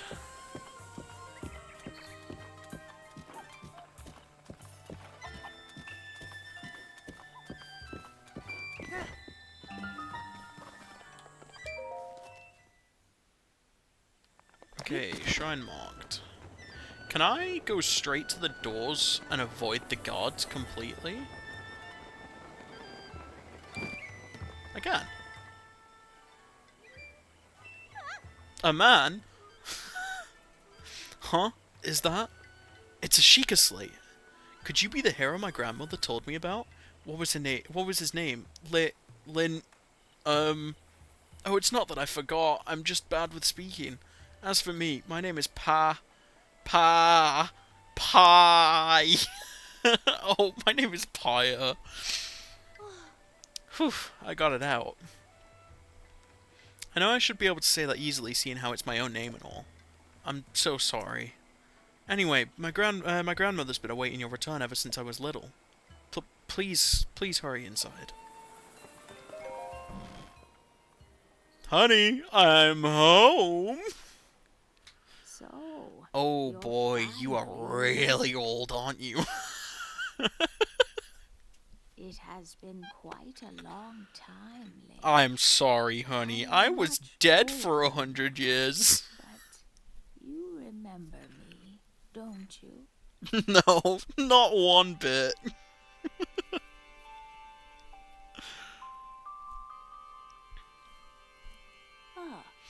What is the matter? You are looking at me as though I am a stranger to you. Those eyes, they lack the light of familiarity. It is I, courageous one, Impa. Surely you must at least remember the name Impa. Nope. Oh. I see. So you've lost your memory. Well, it matters not. In fact, that might actually be a blessing in disguise for the time being. Dearest Link, please come a bit closer. What is it with old people and asking me to get closer? 100 years ago, Oh, yes, 100 years ago, the kingdom of Hyrule was destroyed. After you fell, Princess Zelda's final wish was to place you in a sacred slumber. And then, all alone she went to face Ganon. Before Princess Zelda went to nobly meet her fate, she entrusted me with some words she wished to say to you.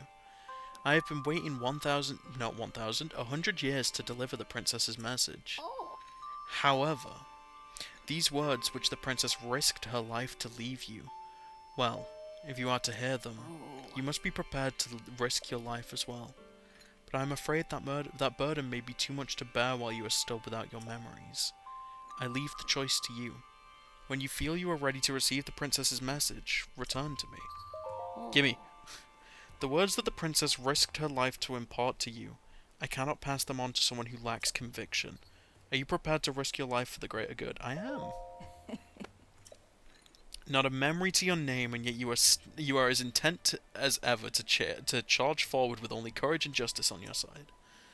You may not have changed a bit. No, you have not changed a bit. Not may not. Once a hero, always a hero.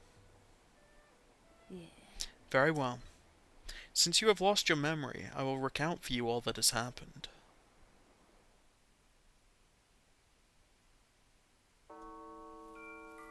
The history of the royal family of Hyrule is also the history of Calamity Ganon, a primal evil that has endured over the ages.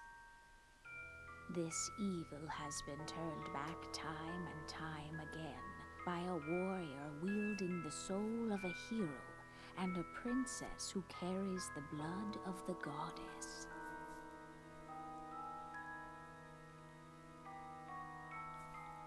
With the passage of time, each conflict with Ganon faded into legend.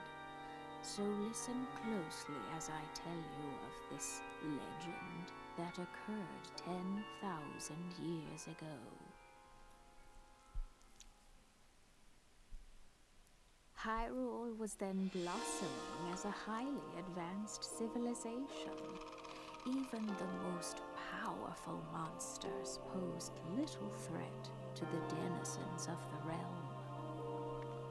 The people thought it wise to utilize their technological prowess to ensure the safety of the land should Calamity Ganon ever return.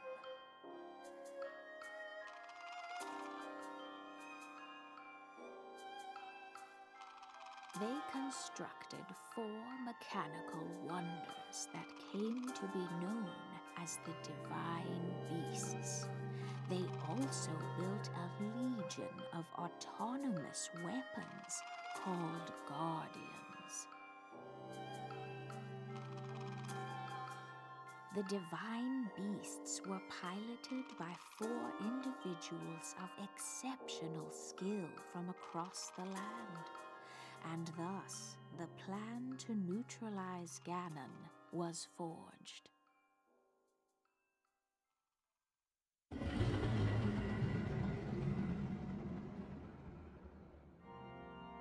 Upon Ganon's inevitable return to Hyrule, the princess and the hero fought alongside these 4 champions against this ancient evil.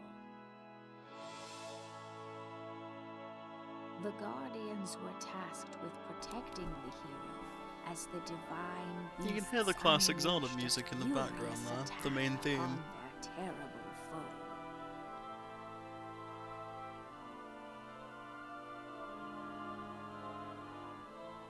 And when the hero wielding the sword that seals the darkness delivered his final blow, the princess used her sacred power to seal away Calamity Ganon.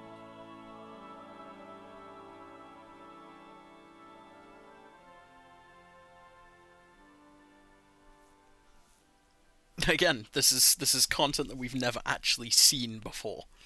The most we get is journal entries and the occasional cutscene that details it based on the tapestry. 100 years ago, In preparation for the foretold revival of Ganon, we strove to follow the lead of our ancestors from 10,000 years prior. But in the end, despite our best efforts and careful planning, we underestimated his power. In order to avoid making that grave mistake again, the princess left you these words.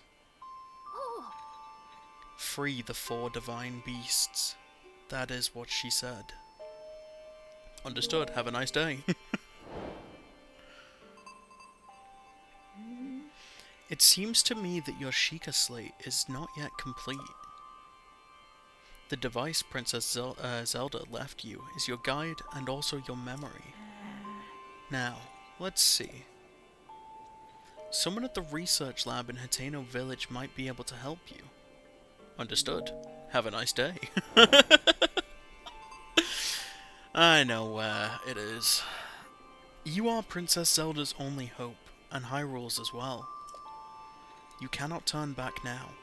Follow your heart and seize your destiny.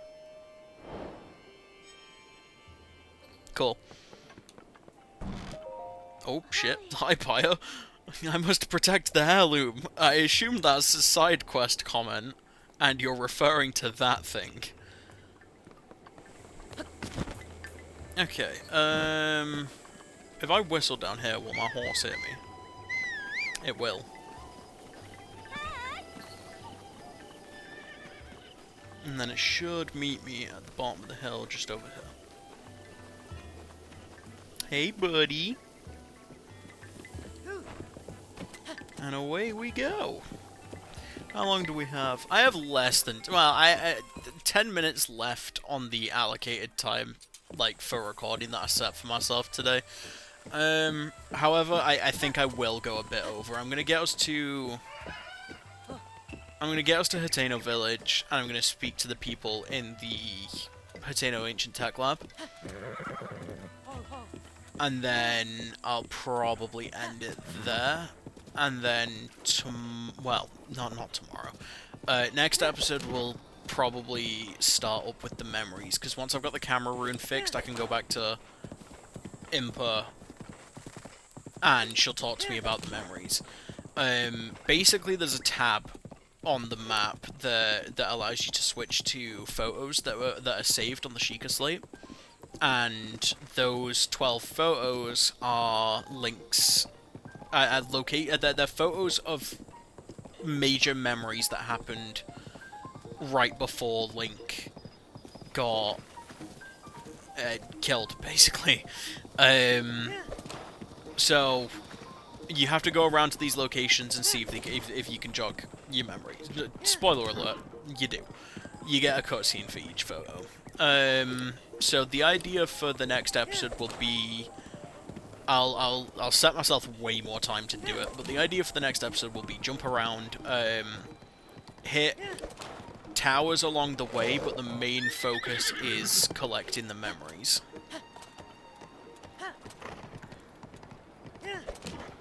Or at least I think I'll do it that way. You'll find out at the beginning of the next episode, because I'm not good at sticking to plans that I set for myself.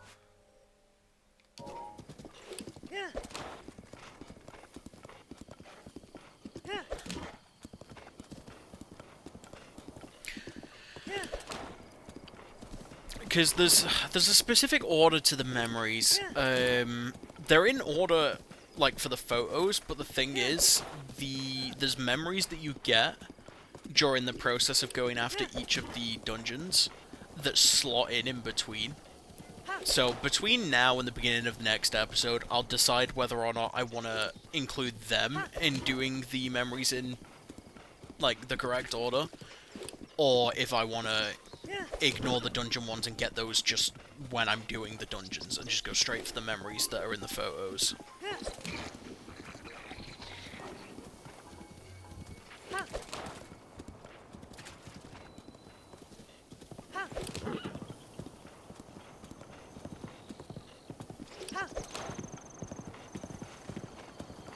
We'll be making a stop along the way as well, because there should be another tower between where we currently are and Hateno Village.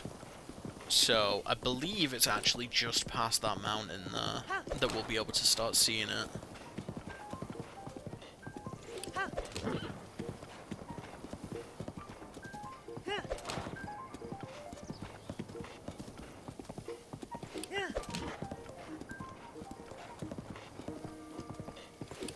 Yeah, it's right there.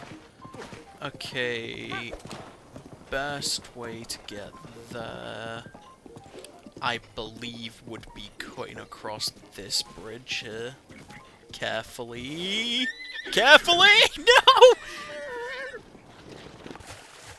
Is that my horse dead?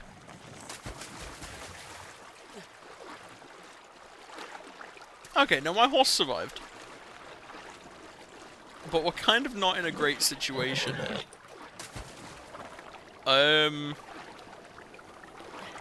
How are you stood there?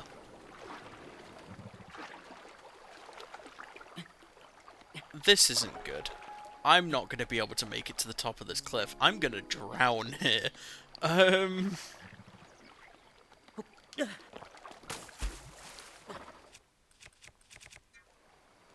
I can't use the rune either. Can I stand on my horse? No, I can't. Okay, we drowned. It's not death, though. It's not death unless my health is low. And... yeah, my horse can't get back up here. The good news is, though, it's not drowning. And because it's not drowning, that means it's not going to die. So... going to a stable and calling it would probably be the best move to save it, otherwise it's just gonna chill there for a while. I did not mean to do that, I took the turn onto the bridge too quickly. It's fine, we should be able to glide from the tower pretty much to Hateno village, which is just there in the distance. I should make it to the forest in front of it at least, which is... it's close enough that I don't need the horse now. It would have been nice to use the horse to get up to the tower that I'm heading to, though. Well, sacrifices must be made. Sorry, Void, you'll live. Just keep treading water for a bit. I'm gonna feel really bad if I never end up, like, using a horse again after that. Because if I don't use a horse again, Void will just vibe there for the rest of the game.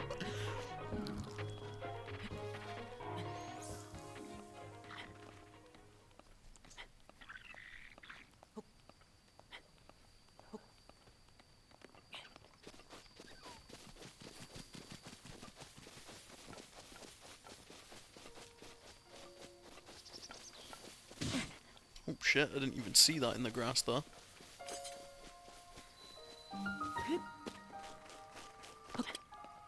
Right, I have to be careful with this one because...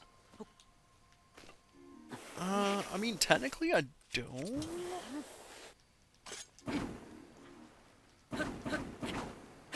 Can I not light it with that?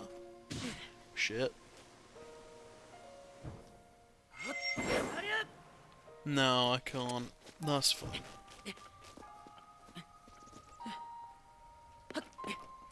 I'll just have to play this very carefully, and just in case I'm healing myself. I'm not doing leaps this time either, because if I do, I don't think I'm gonna make it. So I want to come around this corner, stay as close to the edge as possible without touching the spikes. That way I can serve as much stamina as possible against that platform, and then it's just a straight shot straight to the top.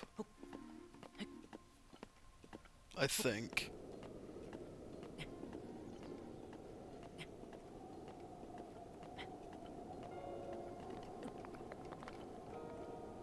Ah, close enough. I'll rest on this next one that's coming up here. And then it's pretty much straight to the top from here.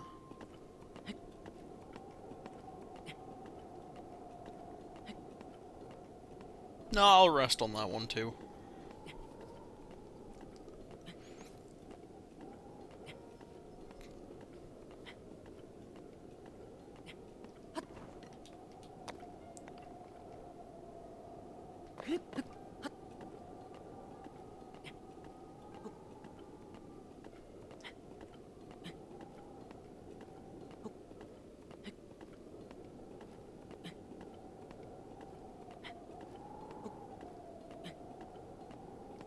Okay, we should be fine. Yeah.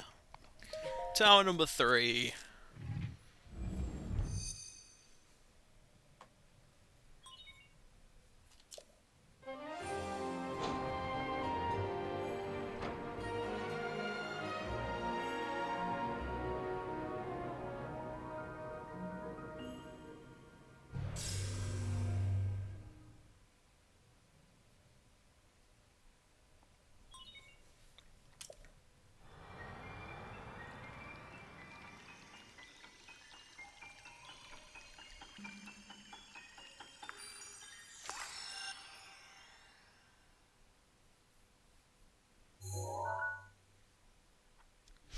Okay. And then I can remove the marker that I placed on this tower as well. I was very wrong with my estimated marker location. That's closer to the tower that's in it is the kingdom than it is this one. Oops. Yeah, I know how to use my scope and pins. Yeah, I was well off. Did I? I haven't got rid of that one yet. I need to keep remembering to remove stamps after use because you can only place 100 of them. And I'm probably going to use them to help guide me to shrines and stuff later. Okay, this is fine. And then I should be able to make it a solid amount of the distance to Hateno using the glider.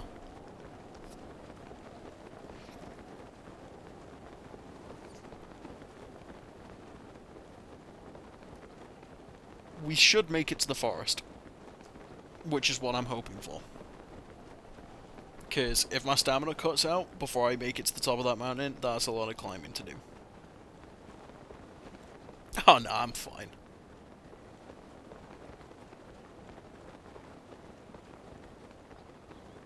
Cool thing about the glider, you can pull it out for a single second after running out of stamina. So you want to time that always right before you hit the ground, that way you can negate your fall damage.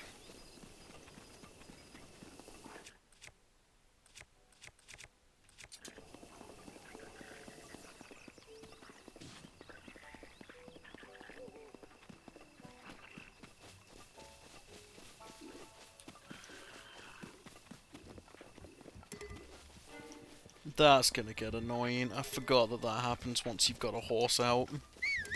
You just get hit with that message over and over. Hey buddy, I'm just a whistling Hylian. Don't mind me.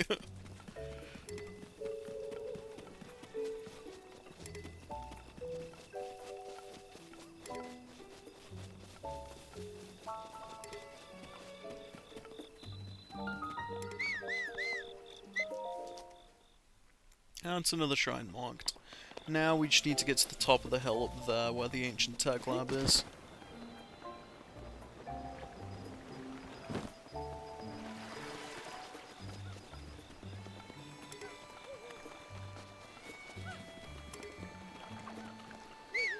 Oh, she won't help me without the forge being lit.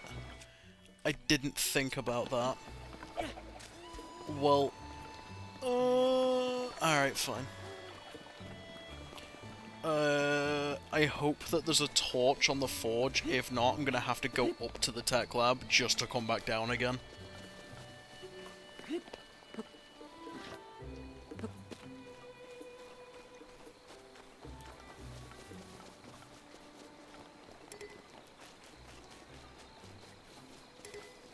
Please tell me there's a... Oh, there's not a torch. I'm gonna have to go up to the tech lab just to come back down again. Can I use this instead? I can. It's just gonna burn up relatively quickly.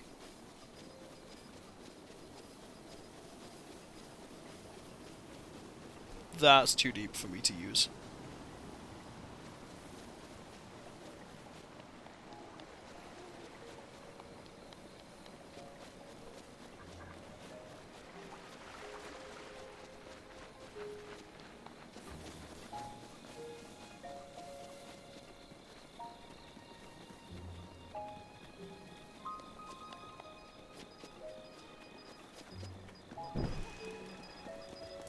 So we'll light these along the way as checkpoints, just in case this goes out. Fucking kids, move. Yeah, so if the flame goes out, we can just come back to one of these that I'm lighting along the way and get the progress back. If it goes out when I get relatively close to the actual, like, end point... it broke. Okay, well, it was wishful thinking. And I don't have anything else wooden to use, so I guess we're going up to the lab to get a torch to come back down again.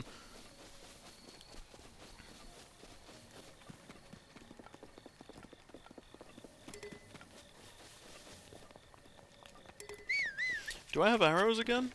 I don't have any arrows again, which means I can't use that either.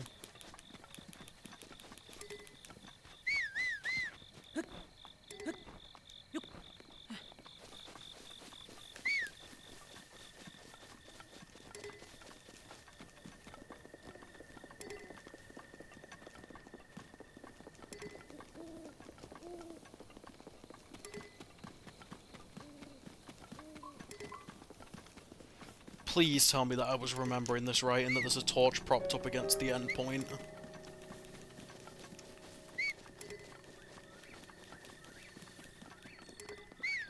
No! Is it inside? It is inside. Yoink. Sorry, I know it's rude to just walk in, steal a torch, and then run off again, but it's kind of necessary. We've got to make that entire trek again.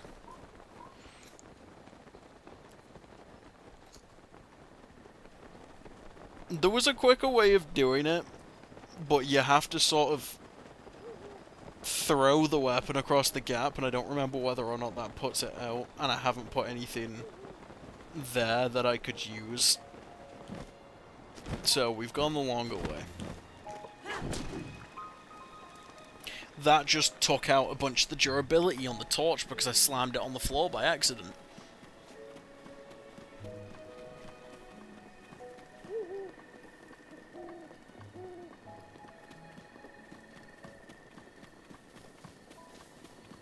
I'm pretty sure there's a glitch for these as well. I know that there's a second one that that I have to do, and there's a loading glitch you can do that causes you to hold the torch weird in a way where you can sprint.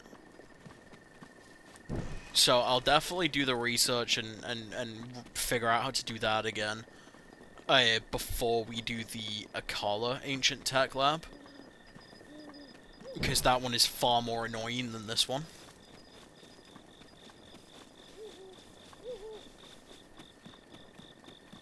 Because that one you've got enemies attacking you whilst you're trying to take the flame back over. At least with this one, it's in a village where you're not bothered. I don't like how cloudy it's getting. If it starts raining, then that's going to be annoying.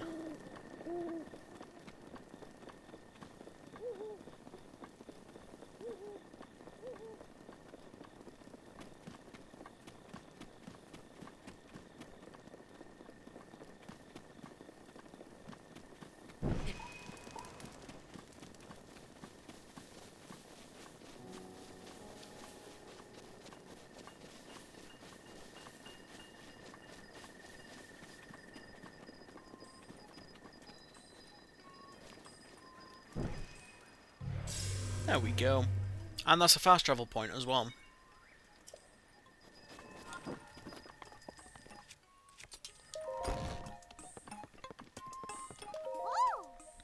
What?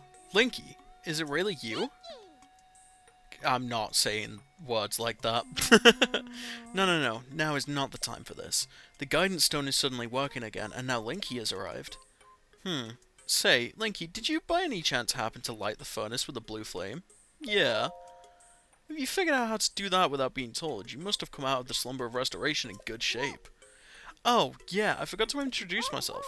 I'm the Hateno Ancient Tech Lab's distinguished director, Pura. Ah, yes. It seems I spilled the beans all by myself about my role as the true director of this place. My apologies, Linky. It seems you have yet to fully grasp the specifics of the situation at hand. I'll just speak bluntly. I'll just speak, not speak. What is wrong with my ability to read today? I'll just speak bluntly. How about you were instructed by Emperor to come here to have your Sheikah slate repaired, correct? Precisely. Called it. And we'll get to that. But first I have some questions. Anyway, Linky, do you remember any dreams from your time in the Slumber of Resurrection? You don't look like you've changed a bit in the last 100 years, but something must have happened in all that time. Well, no matter. I'm just happy you're still out. You're still in one piece. Linky, what's with that look? You do still remember me, right? No. Really? Well, I was so shocked I didn't know if no. I was so shocked I didn't know if I'd ever be able to recover from this. Even though 100 years ago, I took you to the Shrine of Resurrection after Calamity Ganon fatally... Calamity Gallon! He's a milk bottle now. Fatally wounded you. Even though I was the one who put you safely into the Slumber of Resurrection, despite all that, you still don't remember me. No. As expected. After 100 years in the Slumber of Restoration, subject has lost all memories. Noted. Oh, sorry. I have a bad habit of taking notes rather abruptly like that. It's a charming quirk, isn't it? Anywho, do you have any questions for me? Aren't you a child? How very rude. Or perhaps not all that. It's not rude at all. I suppose that's actually a rather logical conclusion to jump to. The truth is, I look this way because of a failed experiment. Well, I say failed, but in some ways it was a success. I documented the full affair in my diary upstairs. But the whole thing is very embarrassing, so I insist you refrain from reading it. Anyway, enough about that. Back to the topic at hand. Well then, let's go ahead and restore those Sheikah slate runes for you. Give me a nice snap. Go on, no time to be shy about it. Snap. That was pretty weak, but that's okay. Okay then, Sheikah slate repair underway. Guidance stone lock removed. Now, let's do this thing.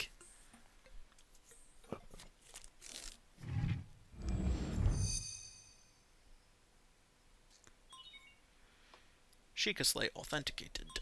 Camera, Hyrule Compendium, and album, missing files confirmed. Starting repair. The compendium is basically a compendium. You take pictures of stuff with your camera and it adds them to the compendium so that you can look them up again at any time. I don't know whether or not it's a part of this game, but I'm pretty sure I remember being able to track items with the sensor. So you'd mark something that's in the compendium, attach it to the sensor, and then the sensor will beep whenever you're close to that item. But I don't know whether or not that's a Tears of the Kingdom only thing, because I know that it was in that one, but I don't remember if it was in this one. It's a very large compendium, and it costs a lot of rupees if you wanna complete it without taking pictures.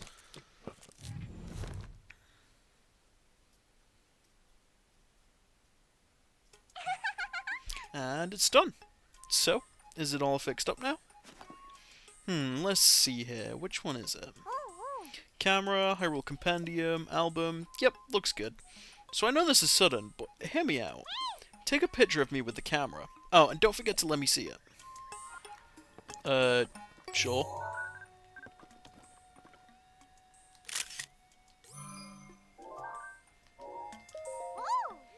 Hey. How's that picture taking going? Did you get a cute pic of me with the camera? I took one! Oh, I can't wait to see it. Let me see, let me see.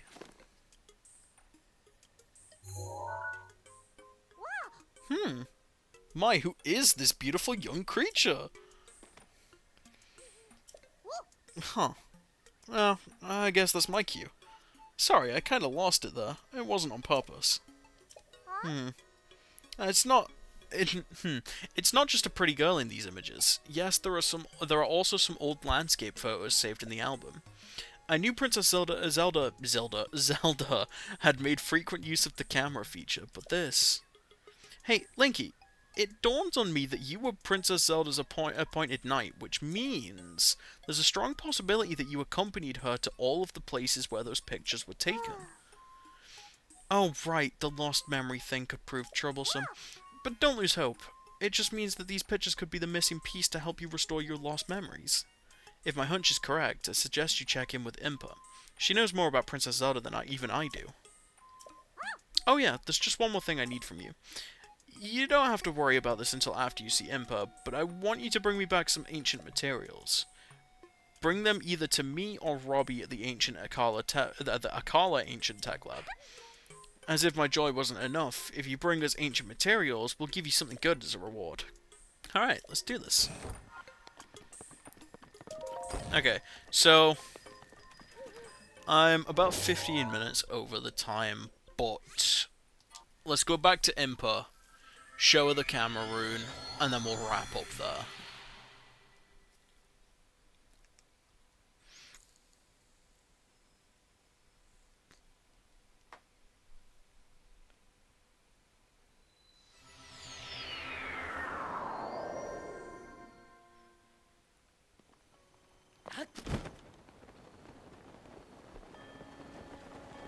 I need a new pair of pants.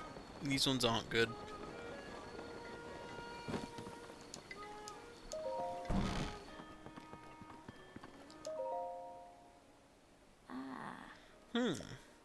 I heard Pura was giving you the runaround, but you seem just fine.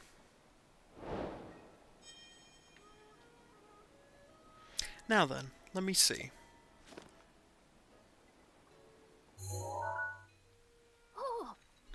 Ah, this is without doubt the camera that Princess Zelda used 100 years ago. Yeah, I figured that bit out. It could be that you visited these locations within those pictures. You will be able to it could be that if you visit the locations within those pictures, you will be able to restore some of your lost memories. Come back here once you've tried going to at least one of those locations. There is something I wish to give to you. Okay, cool. I want pants, and then I'll end the recording. It will entirely depend on how expensive they are. Oh, the Hylian set's here as well. 120, 60, and 90. Yeah, I can afford the entire Hylian set. Or I will be able to in a moment. In fact, the stealth chest guard over there is highly recommended. Oh, and we also buy anything you don't need, so just talk to me when you're ready. Yep, I want to sell. I've got gems to sell. That alone should give me enough for the full Hylian set, but I'm going to sell the rest too, because if I can get some of the stealth set as well, then I want it.